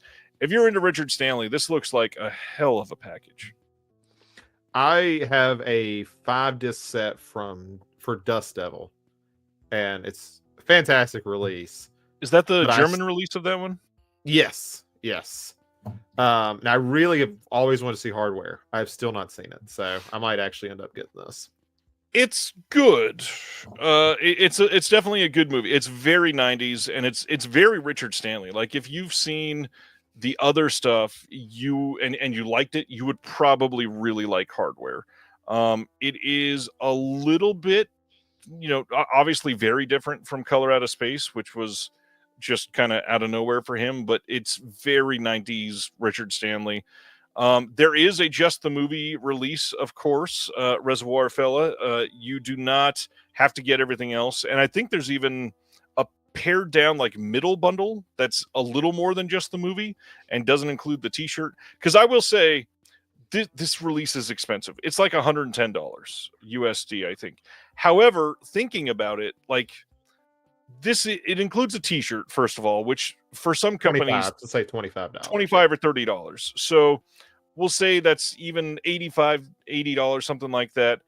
Everything else in there, this hard box with 2 huge books, this is the definitive release, and they did the restoration themselves. So they've got to make the money on the restoration, obviously, or they're going to go out of business. I don't feel like this is overpriced, really. And I hate to say that about such an expensive package, but there's so much in this that, I mean, they're producing special features. They're restoring the film. It's a lot. Absolutely a lot. Yeah, and for a movie that's... I feel like is this the first is this even a US Blu-ray release? Or no, this is Australia 4K. Australia. I know that's kind of been a wish list item for a lot of people for a long time, was Hardware. I seem to always remember that in circles hearing it. So yeah, I mean, if you're going to go big, go home. Yeah, the Scorpion releasing, I think it was a 3-disc Blu-ray release that came out in the US. It sold out very quickly, and it was kind of like their release of Opera. It was one that was sought after for a long time. All right, next from Umbrella is a Blu-ray release of Suburban Mayhem from 2006. This says, Katrina does what she wants, when she wants, manicured and manipulative. The teenage mother exists in a world defined by petty crime, seduction, sex, fast cars, and suburban mayhem. With her beloved brother Danny in prison for murder and John, her father, concerned about Katrina neglecting the baby, it's time for the 19-year-old to do something. Can you really get away with murder? This will have a 48-page book with the behind-the-scenes experiences and art with essays, rigid slipcase, 8 cards, poster, and all that stuff. We've got some new interviews on this with the director, composer, producer, screenwriter, an audio commentary that was done previously, and then some old archival featurettes like a blooper reel. And then there's also a new Suburban Mayhem soundtrack composed by Mick Harvey. I've never seen this movie. Have you seen this one? No, but I'm interested. It sounds good. I did like when you were reading off who's in the audio commentary, and I'm like, is that one person who did all those jobs, or is that actually 6 different people? And with this type of movie, it could go either way. Yeah, the director, composer, producer, and screenwriter are 4 different people. That is okay. Sure. Okay. And the last title, kind of a light Umbrella month, considering they do like 5 or 6 sometimes. The third release, I'm assuming this is pronounced The Moogai, Moogai. This is coming on March 5th on Blu-ray from them, and this is part of their new Australian filmmakers line. This will have a behind the scenes and a trailer, plus if you get it from their web store, it will have a numbered slipcase with a 20-page booklet And this one sounds pretty good. All of their new Australian filmmakers titles have been like genuinely pretty decent to check out. Thanks, Paul. He did better than I would have done. I feel very validated by an Australian, so I appreciate that. Almost done now, just a few left. Indicator is announcing new titles today. The first is Now and Forever from 1934 with Gary Cooper, Carol Lombard, and Shirley Temple. These are coming on February 17th in the UK only. No US releases again this month, and these are all Blu-ray releases. This one is going to have an audio commentary with Pamela Hutchinson. Christina Newland is doing a visual essay on Shirley Temple. There's a trailer, image gallery, new subs, of course, and then a limited edition booklet with new essays and some archival writing. Shirley Temple, you ever been into Shirley Temple stuff? No, I know who she is, and I've seen clips, but that's about it. For some reason, I think it was because my family was like way distantly related to her in some way. Shirley Temple was huge in my house, so I've seen so many of her movies. I don't think I've seen this one though. Next up from them, another classic, Peter Ibbetson from 1935, getting a Blu-ray release. This is with Gary Cooper and Ann Harding. This will have an audio commentary by Adrian Martin. Jeff Andrews speaks on Peter Ibbetson, and we've got some radio plays, original trailers, Larry Karaszewski trailer commentary, and then a limited booklet with new essays, of course, and some archival writing. Solid releases from Indicator, usually. Next up on the docket. Oh, look at that. My mom's in the chat. I didn't even know she was here tonight.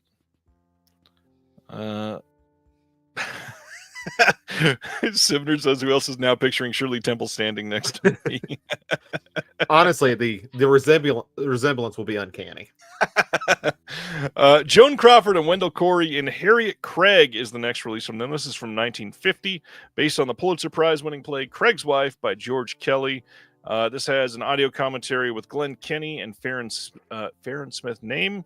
Lise Lankman on Harriet Craig, the academic and film historian, discusses the making of Lux Radio Theater version, the Campbell Playhouse version of this as well. A limited booklet with Pamela Hutchinson writing, and then a look at the film's production. Again, pretty damn consistent on Indicator.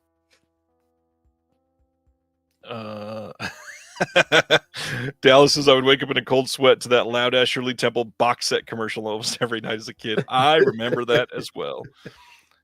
Don says, thanks for the heads up on Mondo at Hamilton. Picked up 14 titles and saved $252. God damn.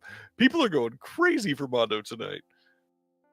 Ronnie, picturing me with Shirley Temple's curls.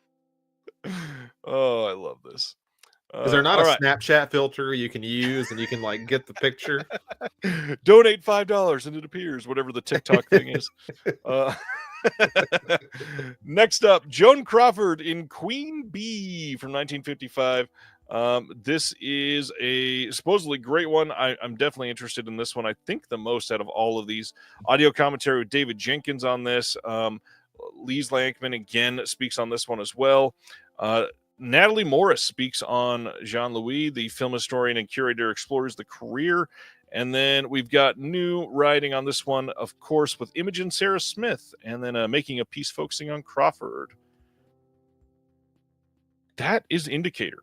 A lot of stuff coming from them. And it's not important, but I just want to note that there are 2 movies with the word B in them, so for what that's worth. Oh, and speaking of today, The Beekeeper 2 got announced that it's going into production. Yes. I will take any Jason Statham vehicle. I will watch them all. Oh man, hilarious. And this is our last title, but again, for anybody that missed it the last time I harped on this like 3 or 4 times, I still find it absolutely amazing that Jason Statham has only ever made films that have gotten theatrical releases. Let that sink in. No made for TV, no direct to DVD, no streaming like that. Everything has gotten theatrical releases, which is astonishing. I don't know of any other actor that can say that. And I mean, I'd actually think it would be like if he could ever get a theatrical release and he just retired, I'd respect it. I'd be like, yeah, cool. Go for it, man. You had your Just time in the sun. leave right now. Last announcement of the night. Severin releasing Slave of the Cannibal God from 1978. This is the worldwide 4K premiere. This will be available during their Black Friday sale. Now, again, this is an upgrade. Yeah, this is a good cover. This is another one that has been released previously on Blu-ray. And the hard part, I think it was Code Red release of this, had multiple cuts of the film, and Severin is not advertising the other cut of the film. So if you've got that old blue, you may want to hold on to it. Claire Donner does the audio commentary on this one. She's the one that did the writing and the booklets for the previous titles. We've got an interview with the director, Sergio Martino, interview with the camera operator, interview with the production designer, interview with Antonello Galang and special effects artist Paolo Ricci, archival interview with Stacy Keach, who's in this one. And this looks pretty good.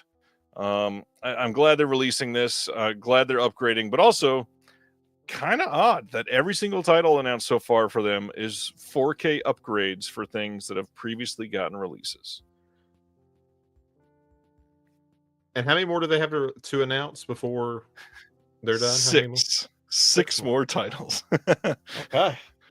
Yeah, we have only done 4, and they are releasing 10 titles for Black Friday.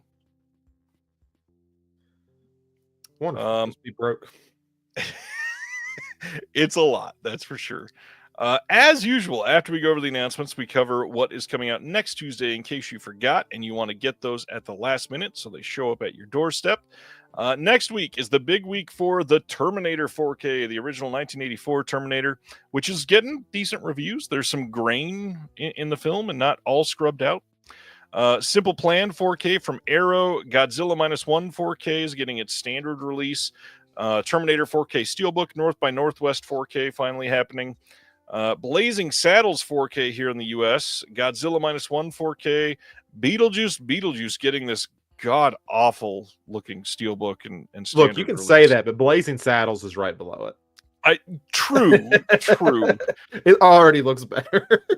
Yeah, we haven't gotten to that yet, but yes. The other one, I wasn't going to show this tonight, but the beautiful All the Haunts BRs Volume 2 releases next Tuesday.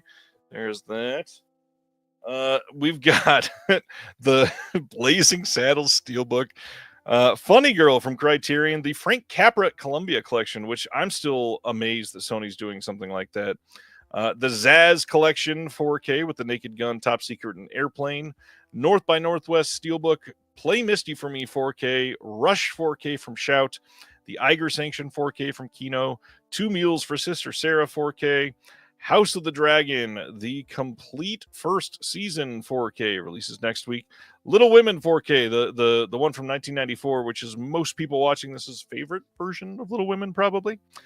Speak No Evil, the one from this year, getting its Blu-ray release.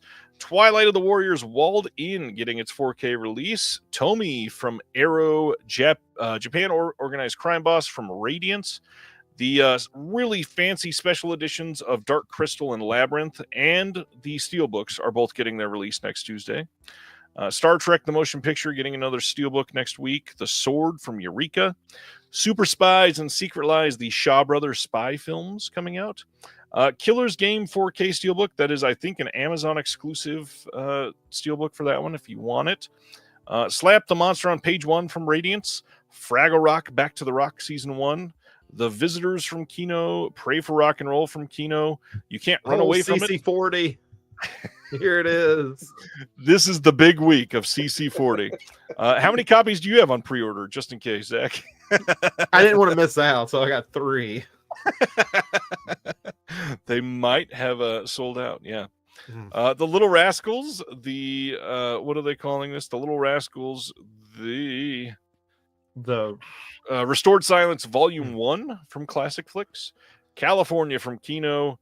Ryuichi Sakamoto Opus from the Janus Contemporaries line. Elvis 4K Steelbook. So odd that that's getting another random ass Steelbook release. Not another, it's the first one. Salt of the Earth from Film Masters. Dune Part 2 4K Steelbook. Left, Right, and Center from Indicator. Family Life from Indicator. The Man Who Had Don't Power Swim Over Yule Women. Log. I got that one. I recommend that one. It's a must for sure. Yeah, it's great. Oppenheimer 4K getting another Steelbook release. Lots of smaller titles here. This is a pretty damn huge week, though. That Oppenheimer Steelbook is a worse design than their last one. I don't know why they just don't re-release the last one they did. Because people would be complaining, which they're complaining anyways. It's sold out. It's just you get another chance. You just can't sell it on eBay for $100 now. Right. So any of these you got on the way or that you're looking to pick up soon? I do want to get to Terminator eventually. I'll wait on reviews just out of curiosity. Simple Plan is a definite eventually. I've gotten all the Hitchcock Steelbooks, so I'll get North by Northwest. They're very inconsistent. I guess they've gotten through a lot of the big ones, so now we're not going to get some of the ones from Volume 2, I guess. Yeah, it's kind of frustrating. I really love those Steelbooks. Yeah, I kind of waited out just in case. I was like, I don't really see them doing some of these on a 4K Steelbook, but I'm kind of hoping they do. Right. And the Steelbooks all look nice. That was the big thing. Yeah. The backside of them with the silhouette was super nice. Yeah, I like the original covers. I'll always take that with Hitchcock. I mean, you got Sal Bass, I think, did most, if not all of them. So, it's good with me.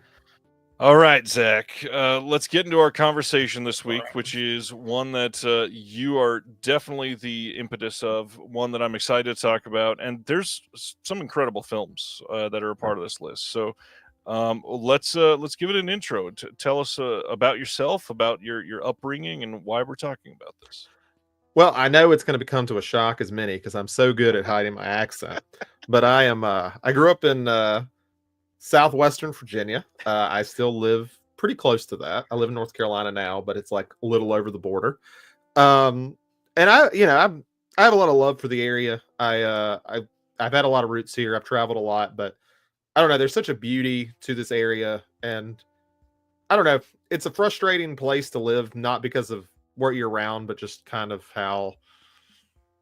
There's really two ways people look at Appalachia who's not from it. Either it is disdain because of comments you hear. Like, I remember there was a pretty big YouTuber recently who mentioned that if you know someone from Appalachia, just assume they're racist until they prove otherwise. So those are always great comments. Ooh. Or the other one is pity, and that's not a great one either. So I think it's very underrepresented. I think it's a beautiful area, a lot of great people, a lot of great culture, and it just kind of gets lumped into the South, when I would say the Deep South and Appalachia have very distinct culture differences. So I think I thought it'd be fun to kind of look at some movies that kind of go over that culture difference and really just kind of delve into what Appalachia can be like.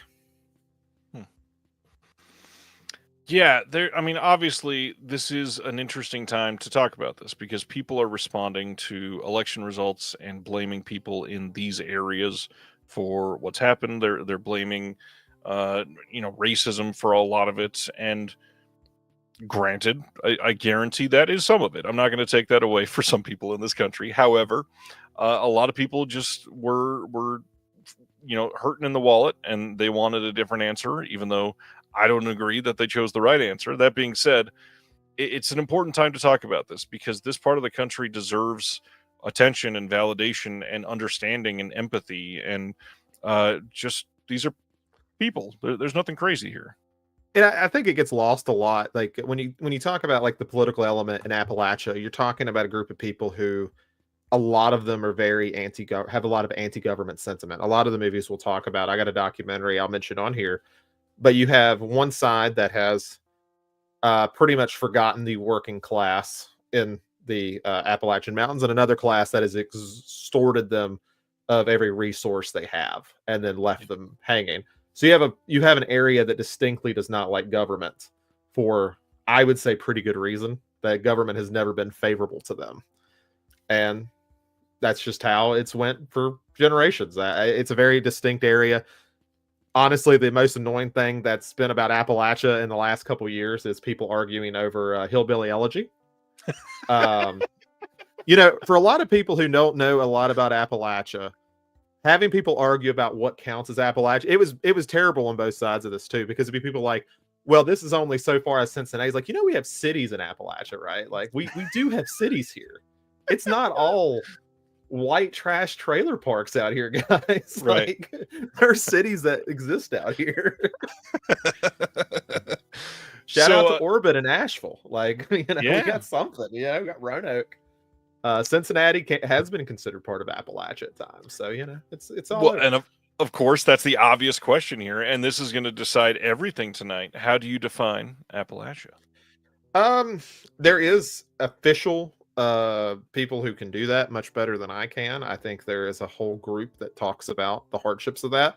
For me, it's anything open to the Appalachian mountain range. So I mean, yeah, there's parts of rural New York and there's parts of the top of Georgia that do fall into that. To me, the heart of Appalachia is your Virginia, your Carolinas, your Tennessee, your Kentucky, and your Ohio and your southern Ohio. I think those I'm not going to gatekeep what Appalachia is, but I think, when people think of Appalachia, those are the areas. The coal mine areas is what I think people think of. Right. And of course, because the East Coast, a lot of the states are small and kind of oddly shaped. A lot of the western parts of some random ass states are kind of a part of it. Like Maryland, I think, even gets into Yeah. some of the mountain range there.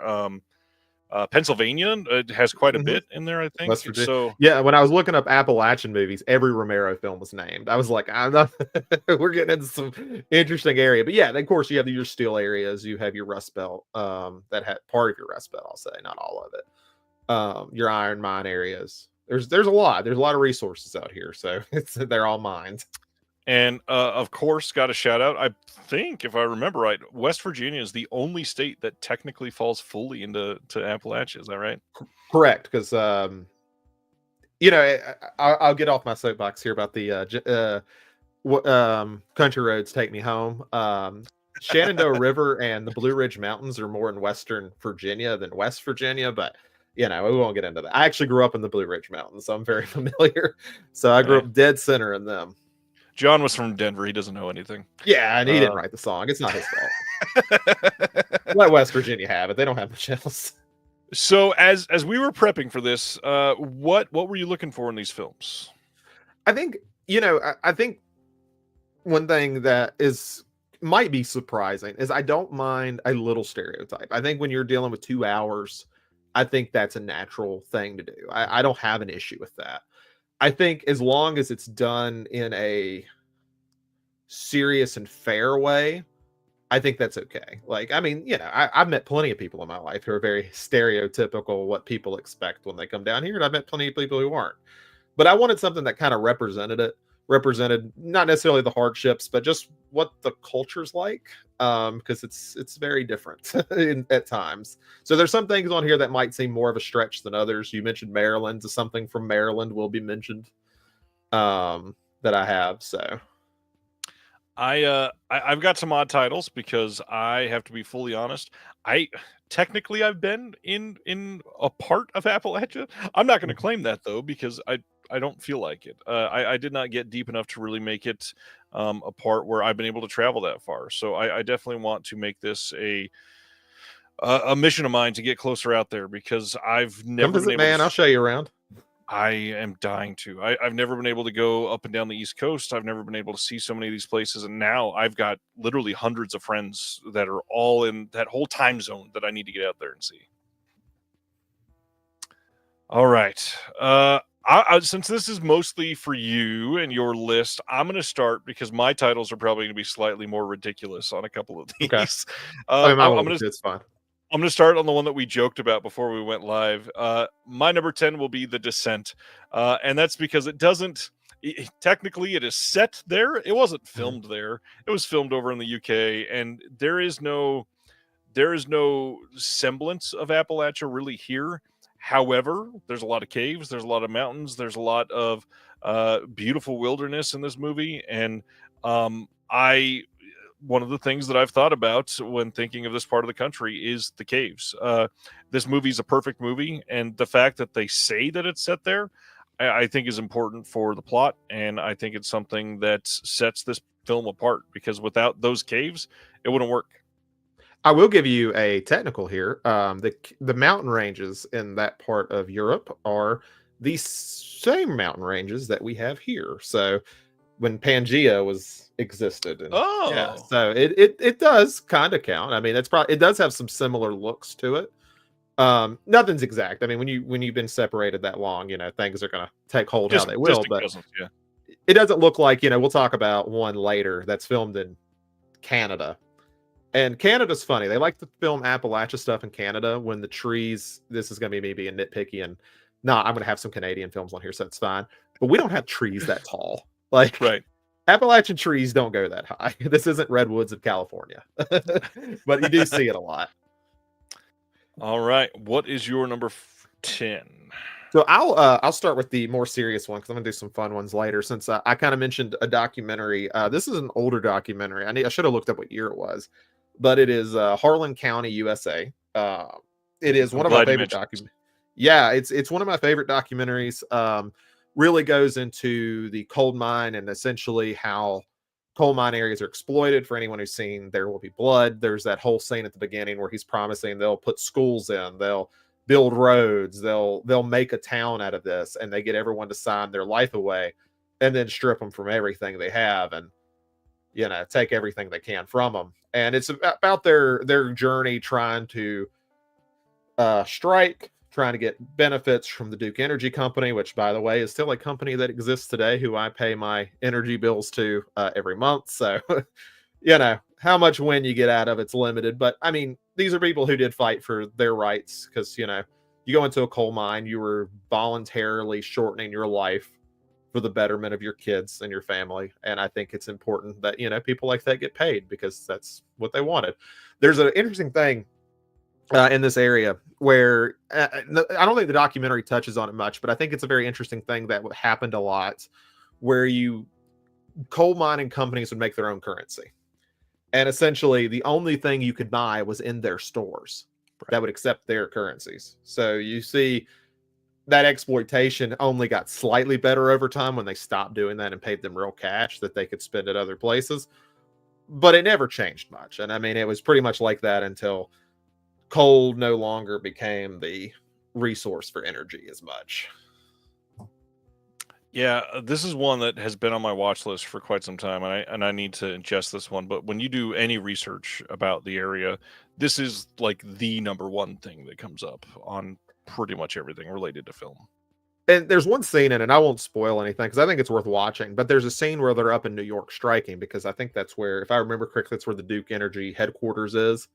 And there's a part where like this New York cop is talking to one of the strikers, and it's just such a great conversation that they're having because they're talking about how much money they make. And the New York cop, it doesn't even make that much either, but he's like, I wouldn't do that for what you're making. And it's a nice sentiment to see, because it is, it's in that kind of forgotten area in the mountains that people are just like, it's fine. But that's a reality that sets in when people actually hear it. Yeah, I mean, a documentary is probably really good to have on here, and obviously this seems to be the one, so I'm glad it's here. Number 9. This is, I think, my last one that's like kind of dubious, like tangentially related. But I kind of feel it's important for a different aspect, and that is mostly because of the music. And so I'm going to bring up the Coen brothers, "Oh Brother, Where Art Thou?" This is more screams of the South. Like, Yeah, more deep south, but it holds true to things in Appalachia as well. it does that, and it really provides some highlights of the music style that's been important in Appalachia for quite some time. And obviously, like, this was the most popular soundtrack album for years and years. This was a huge musical hit. This movie's obviously amazing, filmed incredibly well. It's the Coen brothers at like one of their heights. Love everything about this. The accents are pretty damn good for what they're trying to convey. I love this movie, and yeah, it's one of the first things I thought of when we were doing this. Accents are a funny thing for me. I'm not too bothered by bad Southern accents. It's one of those things where I think it's funny. British actors tend to do American accents really well. They are absolutely awful at Southern accents, and I think it's just one of those funny things. It's a different type of accent. But Oh Brother hits that like right tone of exaggeration, because I always remember I dated this girl in college, and she had to get her car worked on. She had a Volvo, and my grandpa owns a mechanic shop. So the guy he has working there is a guy who's from like the rural West Virginia area. So we go over there, and he's talking to me, telling me it's going to cost. Have you ever heard Boomhauer from, King of the Hill? That is kind of what you're doing with, and even me, I'm not. I can understand most of it, but you get to like 60% and you piece it together. And she's like, "What in the world did he just say?" I was like, "He'll tell you later," because I'm just having a conversation with him. But super nice dude. But yeah, accents are a interesting thing because it's almost like the thing you see where the more isolated a community is, it gets that kind of, they're speaking English, but it doesn't always come across that way. And there's a fascination to that because there are so many isolated areas due to the mountains. Right.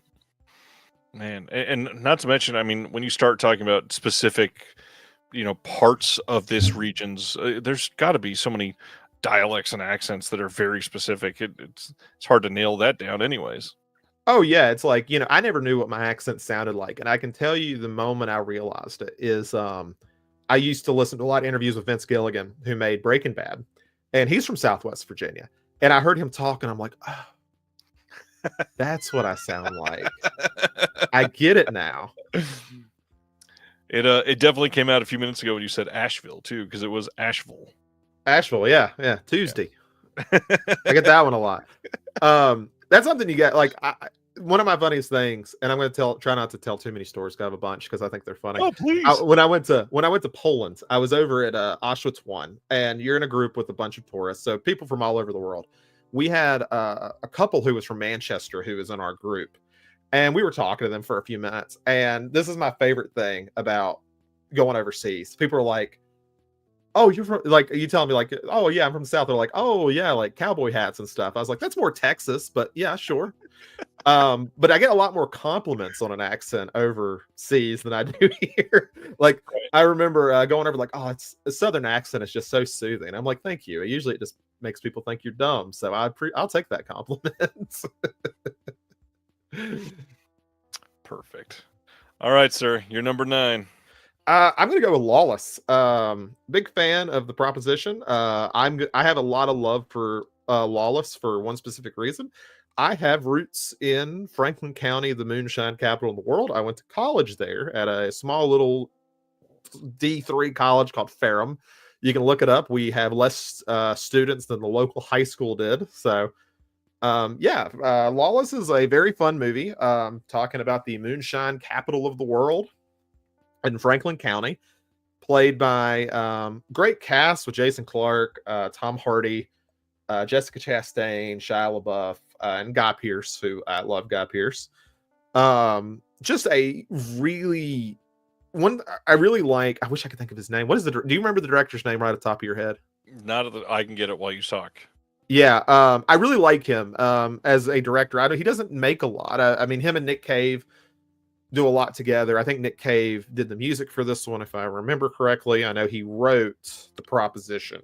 John Hillcoat is the director. Hillcoat, yes. And he is going to be doing Blood Meridian, and I think he hits that bleakness without being grimdark. Like, I think he's really good at that. Because I think that's an issue you have. Like, The Proposition's a really downer movie, but I don't think it's like mean-spirited or mean for the sake of being mean. I think there's something there that, it's kind of downer. And I think that's kind of a perfect thing when you're talking about Prohibition South. Prohibition has meant a lot in the South. A lot of people made their money that way. NASCAR exists simply because of Prohibition. People learn, you got a bunch of country guys who like to race cars. And, I grew up, speaking of Franklin County, right in the next county over is Martinsville. So anyone who's familiar with NASCAR knows Martinsville race because it's the smallest track in NASCAR in a very, very small city that barely, I don't even think it has 30,000 people. I mean, it's very small. It's a very small city. But what would be your next one? Lawless is great. I'll be talking about that one later. My next one is a little more Appalachia, but also some people might think this is a little too Ohio. I have to say, I truly loved the film Super 8 from 2011. This is J.J. Abrams directed movie, and it does have a lot of that overall feeling of just hardworking, the type of people that are, have worked at the same place for 40 years, own this whole town basically. And the film itself, like, everybody shits on J.J. Abrams. This movie is so much better than people give it credit for. The whole train crash scene near the beginning of the movie is so compelling and so well done. Obviously, it's J.J. Abrams, so there's the whole lens flare thing that happens a few times, but everything else about this, I mean, the cast is great with Kyle Chandler and Elle Fanning. The way that this whole story is set up just for people that love movies, like, you kind of have to love this movie. It's so much fun, and I really think people that haven't watched it since theatrical release or something like that, you should probably go back and watch it. It's been a long time. This movie still hits really hard. I have good memories of it. I have not seen it in a long time though. I think Abrams, I guess the frustrating thing about him is that he is a really good producer. I think that is really where his talents lie. But I mean, he always had a good talent at directing. Yep. My bias for him is Lost. I have a lot of love for that show. I've seen it a stupid amount of times. And I think he directed some of the best episodes. I think he had such a cinematic eye even then that he really pushed Lost to be something maybe more than it ever would have been. He pretty much made an hour and a half movie to start the show with a wild budget at the time. So yeah, I need to go back and revisit Super 8. I think that's one I really need to check out again. It's a good one. I think you'll like it. So number 8 for you. I'm not going in any order. I'm just like looking and saying, yeah, I'll talk about that one. I'm gonna go with. Yeah, I'll go with this one. So somebody actually mentioned in the comments, and I'm glad they did. I actually mentioned Soderbergh earlier, so I'm going to mention Logan Lucky. I adore that movie to pieces. One of my favorite little tropes, and since I mentioned Lost, I get to mention it again, is a Southern villain who has a very verbose vocabulary. I really like that. I like that underestimation factor to it. Like, Daniel Craig kills that role the entire time he's in it. And you got a bunch of people who are just naturally underestimated because they're just blue collar guys who didn't go to college. They didn't have an education, but were able to pull off, the same thing we see in Soderbergh's ocean movies. I mean, it's their own version of it. It's not a bunch of white collar guys trying to steal more money. It's, people making a living. And I think that's awesome. I think it's a very fun perspective. I think he hits it on the head very well. Once again, I love this movie, and I'll be talking about it in a little while. Sweet. That was in that year. Speaking of Country Roads, that was the year where like 3 different movies had Country Roads in their soundtrack. It was that, It was Alien Covenant, and it was Kingsman 2. I was like, did the rights just come open or something? Why do we have 3 different They got films? cheaper that year for some reason. All right, so we are changing tones drastically for my number 7.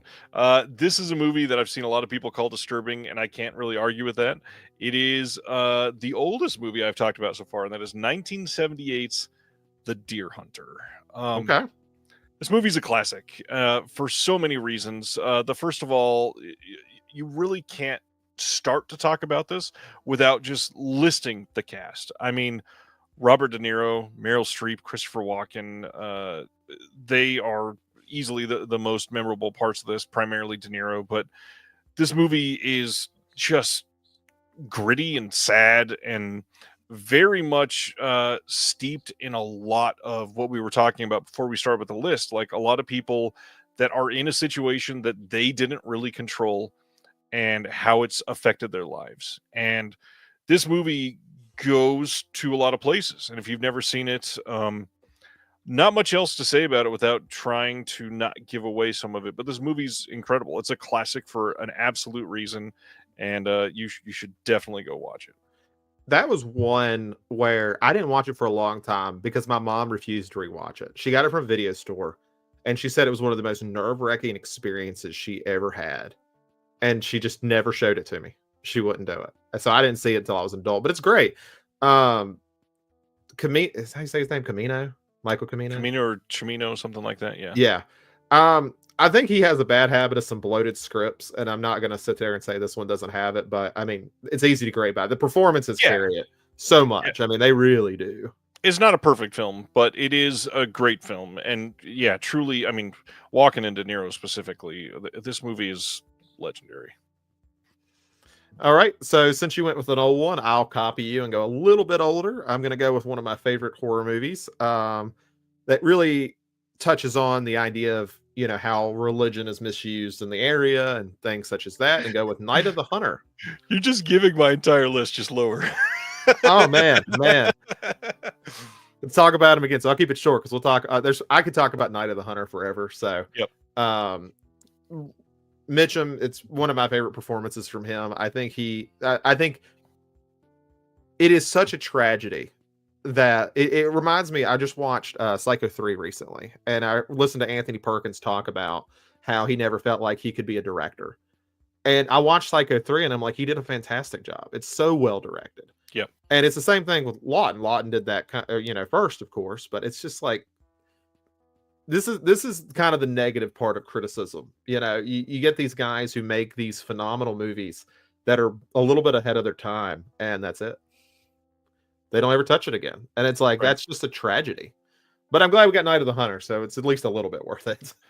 Well, and yeah, we're going to talk about it, but this is just one of those movies that if you've never seen it, pretty much everybody needs to see this movie. And I really try not to be like, what? You've never seen that?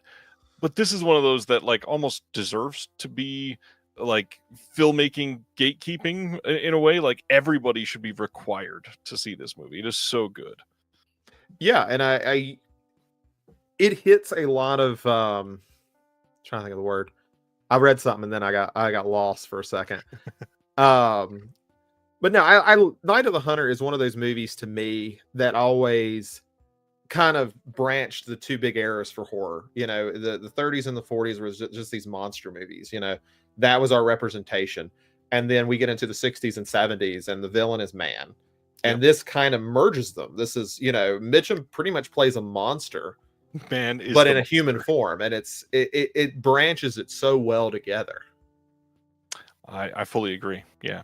And I will get into that in a little bit. My number 6 is one that I feel like nobody ever talks about, which this was I think from that year, I saw it when I was younger because it's not like an intense movie truly, but I have to go with The Mothman Prophecies. I love this movie so much and always have. Great cast here as well, primarily Richard Gere, Laura Linney, but also Will Patton is great in this, Deborah Messing, Lucinda Jenny from Thinner and a bunch of other things. This movie is about a guy traveling down the road, and there is a car crash that happens because his wife sees this winged creature, and suddenly there is this weird, like, unfurling of events where many people are seeing this winged creature, and it's the supernatural story that is just confusing and fun and interesting and just sort of chaos. And it comes to this small town area that really, I don't know, this film, like it feels like it lights on fire. Something about this, it's like very interesting to watch and very compelling to draw you in a way that sort of like quiet horror movies don't always do a great job doing. And this one is amazing. Yeah, Mothman as like a cryptid is very interesting. It's definitely the most iconic one in Appalachia is Mothman. I've been to the statue. I've seen the remade bridge. I've been to the museum. The love for Mothman is such a fascinating thing because, of course, there was a lot of fear when this happened, and now you have people who love Mothman. He's like an icon of West Virginia.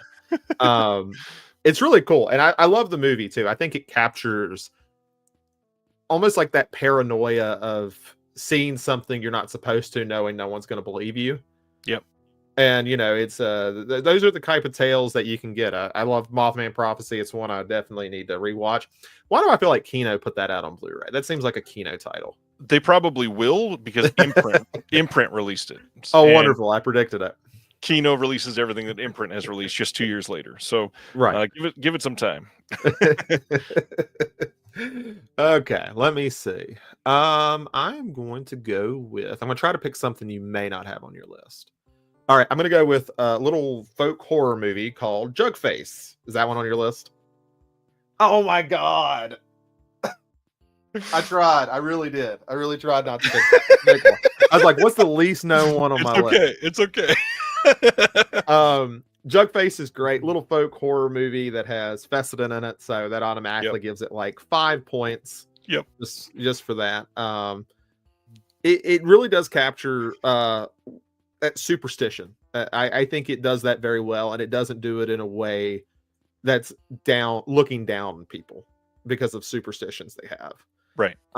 Another movie that did that, and I'll kind of mention this as an offhand one, it's not on my list, is Them That Follow, that came out a couple years ago, that was had Walton Goggins in it, where he played I don't know what the religion's it's a type of Christianity where they play with snakes. I couldn't tell you. I have met these people and I have seen these churches around. I've never been to one, but it kind of went into that and the idea of playing with venomous snakes and things like that. So there's a little bit of basis for that, I think, in this film as well. That is intriguing. I'm gonna have to look that up because I adore Walton Goggins. And speaking of, obviously it's not gonna be on this list, but I feel like Justified has to be mentioned. Obviously, it's been talked about in the chat a little bit, but how do you feel about Justified, the show? Have you watched it? Oh, I love it. I've watched Justified several times. I think they capture a lot of. That's one of those shows, and this is why I love Elmore Leonard. I'm a big fan of him as a writer. He's one of my favorite authors.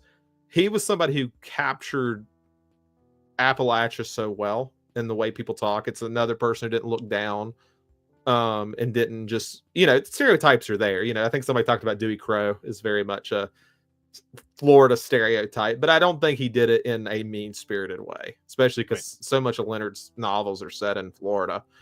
But yeah, I love Justified. Boyd Crowder is a great character, one of my favorites.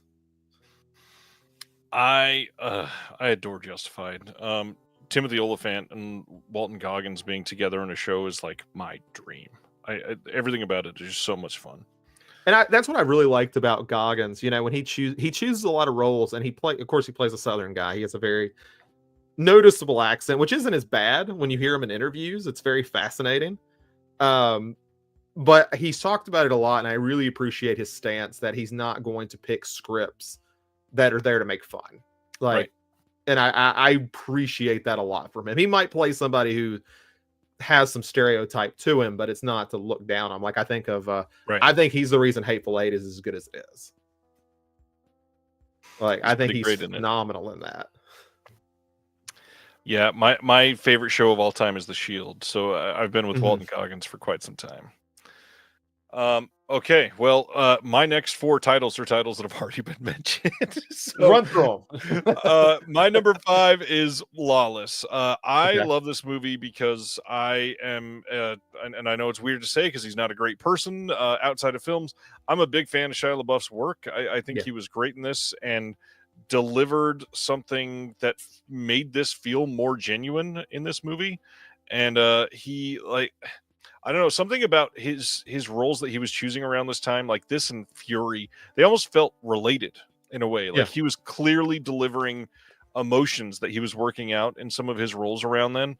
And he really brings it out in Lawless. Tom Hardy is also great in this.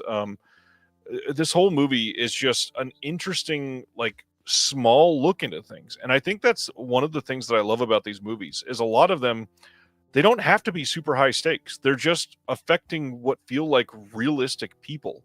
And because of that, it's just another day. And it's something that people have been facing this adversities for a lot of their life. And they just fight fucking through a lot of these.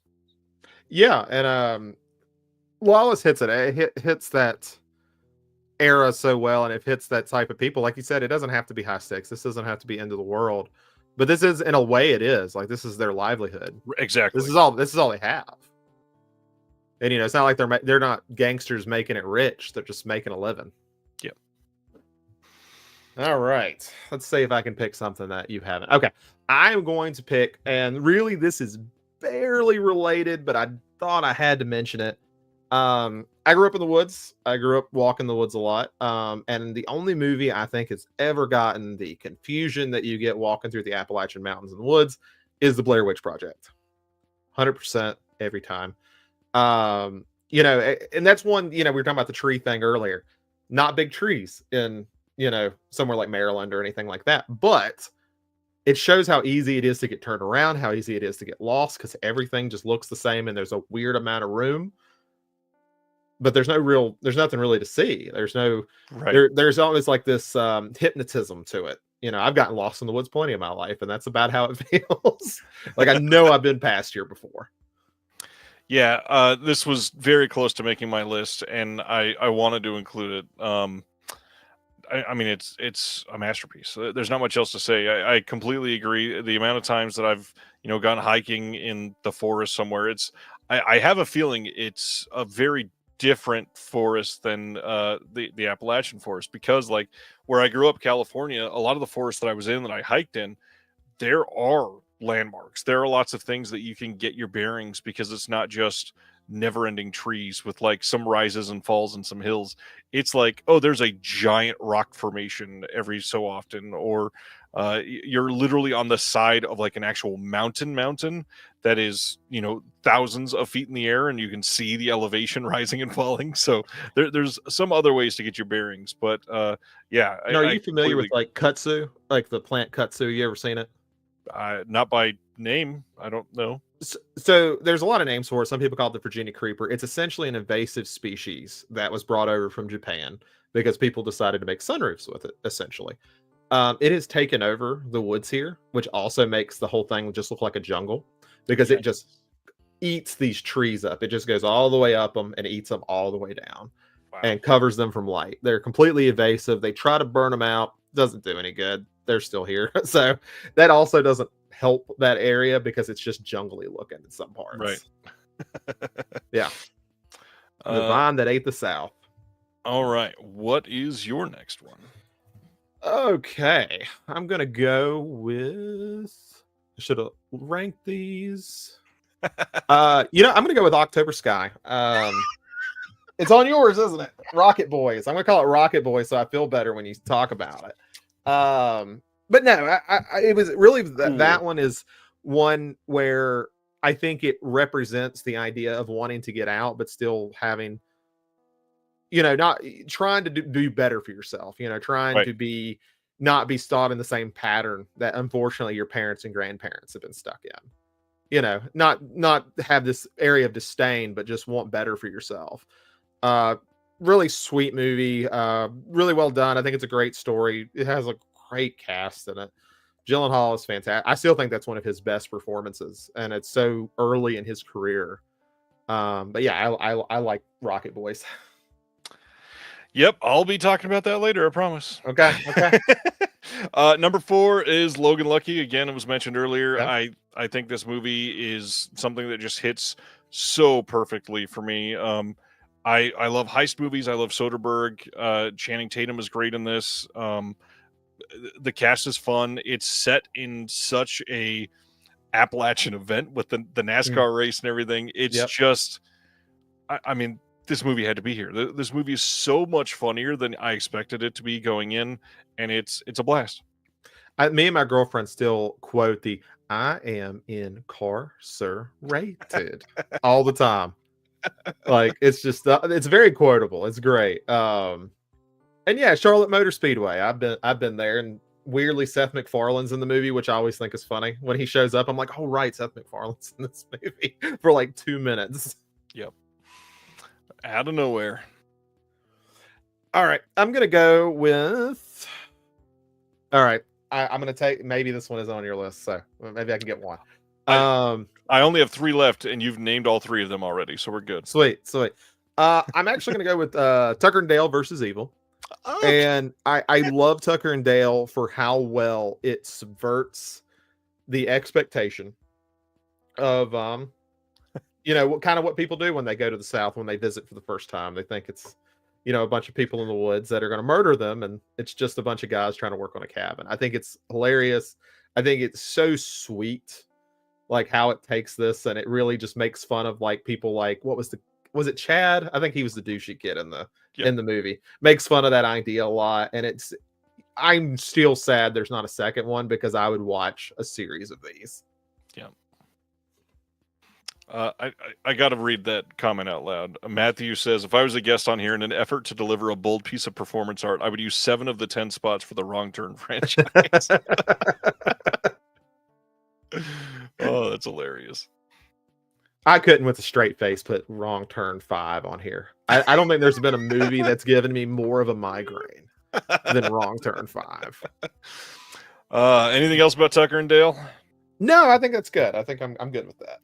It's a wonderful movie. Everybody needs to see it. It's hilarious. I'm kind of amazed that you said this one, because I really thought I was going to get away with like, oh, an underground one that Zach didn't want to talk about. But yeah, Jugface. This movie's incredible. It is great. so like underseen and very, I don't know. I can't even say underrated because people just haven't seen it. It's like a soft spoken movie that just flies under everybody's radar. And exactly like you said, what makes it special is like so much of the atmosphere in this movie is just creepy. It's just good. Everybody needs to watch Jugface. I was going to ask too. I believe wasn't this on an Arrow release in the UK? It was a double feature or something. It may have been. I actually found a Blu-ray. I think it was one of those ones that eventually went out of print, but I swear I have a Blu-ray of it somewhere. Maybe it's on the other side if I got it. Okay, yeah. So Arrow in the UK, they released Dementor, and Jugface came on a bonus feature disc on it. Why? Is there a connection I'm missing? Is it the same director? Let me see. Yeah, same director. Did both. Okay, fair enough then. I was just really confused. All right, so 3 left for you. 3 left. All right. Sure. I'll talk about. If you're gonna talk about the South or any part of even Appalachia, it's hard not to talk about the Civil War. So I'm gonna go with Cold Mountain. I don't know if you've ever seen it. It's basically a Civil War romance. Has a great cast in it. It's beautifully shot. I wish I could remember the director's name. I know he passed away a few years after this movie, but it's a beautifully shot movie that really kind of, I think, delves into a lot of mixed emotions for the Confederacy, especially in the Appalachian area, where they're fighting for something they don't care about or can't afford to care about. So they have a very different perspective than the Deep South does. And I think there are parts of that do such a good job really displaying that and discussing it in its own way while still keeping to its premise of a Civil War romance. I have not seen this. I've heard a lot about it. I've heard that it's great, and I definitely need to see this. Not much to say since I haven't seen it. Okay. Night of the Hunter is my number Okay. 2. This movie is perfection. This movie, there are so many scenes that you could literally take and frame and just immediately see a group of people like feel emotions just by looking at that one particular shot. Obviously, one of the most compelling is the river shot. There are so many things that happen in this movie that, I don't know, it was so ahead of time and still so relevant to the kind of shit that we're hearing about today. This movie is a masterpiece. I really wish that he was able to direct more films. The performance here, primarily from our main, is incredible. The kids are also really great in this. For a film that came out when it did, they do so much better than I expected them to do with this. The storyline itself is just a sinister story, which makes it great and compelling from the very first moment you turn it on. Love Night of the Hunter. I absolutely think people that have never seen it are crazy. Please go watch it. Like, this is literally one of the best films of all time, and it still somehow does not get enough love because it's not as like mainstream as a lot of the bigger films from back then, and it's incredible. It is. It's I'm always shocked. I'm glad there's things like Criterion out for that, because I feel like it's helped it get more of an audience since it's Blu-ray release. Absolutely. Because it's a beautiful movie. I still think the shot, I'm going to do this without spoiling, there's a shot in the water that I still think is one of my favorite shots of probably any movie. Yep. Yeah. Am I at my number 1? Number 1, or no, number 2. Number 2. Which one did I skip?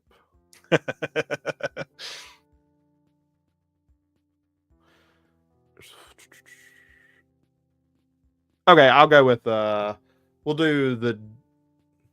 Did I really? I know I'm counting right. I probably missed one. I don't even realize which one I missed. That's why I should have done them in order. All right, I'll do the Devil All the Time. Like I said, I didn't do these in order, but Devil All the Time was one that came out 4 or 5 years ago now, right, on Netflix. I feel Has like a this great. was during COVID time, but maybe Was it? not. Maybe it was 2020. Let me check now. Devil All the Time. Yeah, it was 2020. So I read this book when it came out, and I thought it was phenomenal. I think it captures a lot of little things about Appalachia. Like it doesn't. It's almost trying to puzzle board a lot of different things together. The religious aspect, the livelihood, the poor elements, and it tries to find a way to almost jigsaw them together. Some parts of it work better than others, but I think it does do its probably the best job of trying to capture such a wide array of culture at one time. I think some of the performances are uneven. As much as I love Robert Pattinson, I think his performance is it swings hard, but it doesn't always hit. But I think it is fun. I think it's a fun performance. It's probably Tom Holland's best performance of his career. 100%. Yeah. I think there was some really good stuff in it. I think Jason Clarke. Hey, I got 2 Jason Clarke movies in here. I just realized that. He's much more of an asshole in this one, but I like that weird serial killer angle they have in there because and that's really the whole movie is they have all these like little things that are just kind of joined together. Yeah. And that's either going to work for people or it's not, but it did work for me. I think it captures a lot. Yeah, this is a great pick. This movie is definitely underseen, and Tom Holland needs to do other things that are not Marvel, and this shows why. The whole cast here is pretty damn great. I always love Pattinson too. Anything with Pattinson is always a good time. Yeah. Like I think his accent's uneven, but it's a fun performance. Okay, so my last one, everybody should already know what it was if you're paying attention. Is as everybody's joking about the name in the chat now, October Sky. This movie's beautiful and aspirational to like the most. I don't know. It could have been cheesy, but it's of just a very earnest aspiration, which I think makes it work so well. And again, kind of like you said, like all these people that feel stuck, but they are doing their damnedest to get anything accomplished. And yeah, Gyllenhaal is incredible in this. It's not my favorite role from him, but it might be his best. Genuinely, he puts on a clinic with the way that he acts in this film. But the whole film is just a great, beautiful movie to watch. This was shown a lot in school when I was a kid. This one's one that always got thrown on. But yeah, great movie. Surprised this one seems like it should have more releases than it does. I'm actually surprised it doesn't have a 4K or something by now. I don't know who owns it. It's got to be a Disney or something like that at this point. So we'll never get it. Got it. Cool. Awesome. Okay, I'm gonna go with my number one, and it really wasn't on purpose, but I'm gonna make was it Matthew? Yeah, I'm gonna make Matthew real happy right now. I'm just gonna say Wrong Turn 1. I'm gonna go for it. As insulting as that movie should be, it terrified me as a child. It really did. And yeah, there is something to say probably about like incest cannibals and inbred cannibals in the woods, that sort of thing. But I mean, I've lived here my whole life and people talk about that now, like as a fear of when you go out in the woods as a joke. So yeah. I don't know. It's probably not the most sensitive joke, but it is one that works for the movie. I think it is.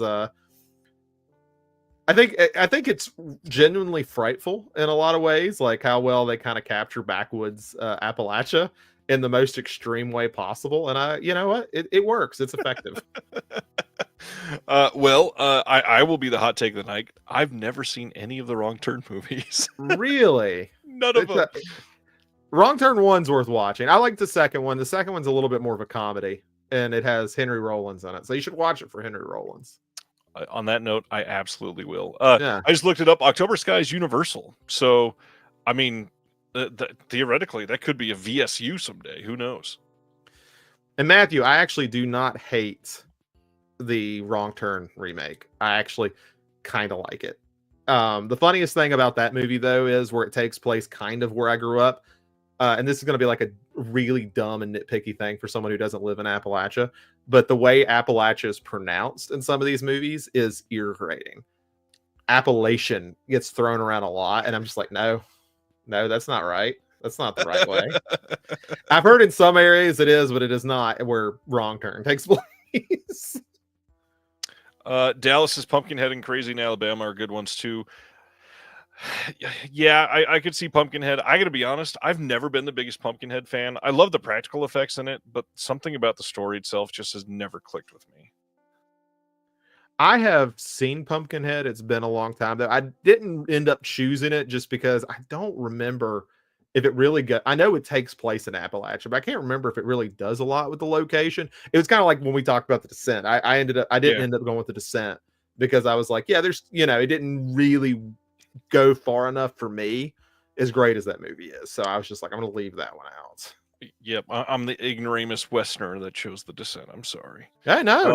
Hey, it was on my final list, man. I almost put it on here, but I'm glad we didn't, so we'd have more differences. So I'm very even though you had half my list. I'm amazed that I picked ones that you loved that much. Honestly, I was really convinced Jugface wasn't going to be on yours. I'm like, I'm going to get him with Jugface, and then I had it way near the top just because I liked it that much. And somebody brought it up. They didn't bring up the movie. They brought up Ozarks because they were asking if people get that confused. I even get that mixed up because I was like, Winter's Bone's definitely going to go on here. And then when I looked it up, I'm like, that's in the Ozarks? I had no idea that was an Ozarks movie. Really? See, I actually thought about that one earlier. I didn't know it was Ozarks. Okay. Yeah, when I was looking up, like, oh shit, that's not Appalachia. And I was like, I can't put that on my list. I would sound real ignorant if I put that one on my list. Very interesting. I gotta say, this was an incredible topic for tonight. So thank you for bringing it up. I mean, there's films on here that will never come up in any other conversation. Like, when I had a chance to talk about Jugface, like, they're just so great to be able to talk about that, and October Sky, and everything. This was incredible conversation. No, I appreciate you letting me come on and just talk about home. I always appreciate getting a chance to do that. I don't get to do it a lot, so I appreciate that a whole lot. Well, as promised, I told you I would let you do it. We're going to go out and he's going to sing Country Roads to us in full. So thanks, Zach. If you don't want everybody to unsubscribe, you will not do that. Everybody, thanks for hanging out tonight. This has been a great show. They Live by Film. Anything else coming up soon, or making any more 96-minute videos talking about what you've watched that you want to shout out?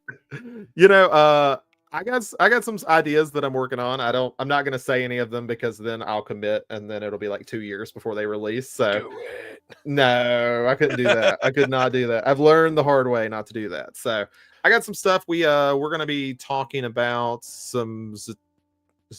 Oh man, I'm gonna really screw this up. Zatoichi. Thank you for not making me say it because I was gonna mess it up completely. We got 3 of those coming up, so I'm watching them starting this weekend. So we'll be doing a recording for that. That should be out Friday or the Friday after. So if people want to hear our takes on that.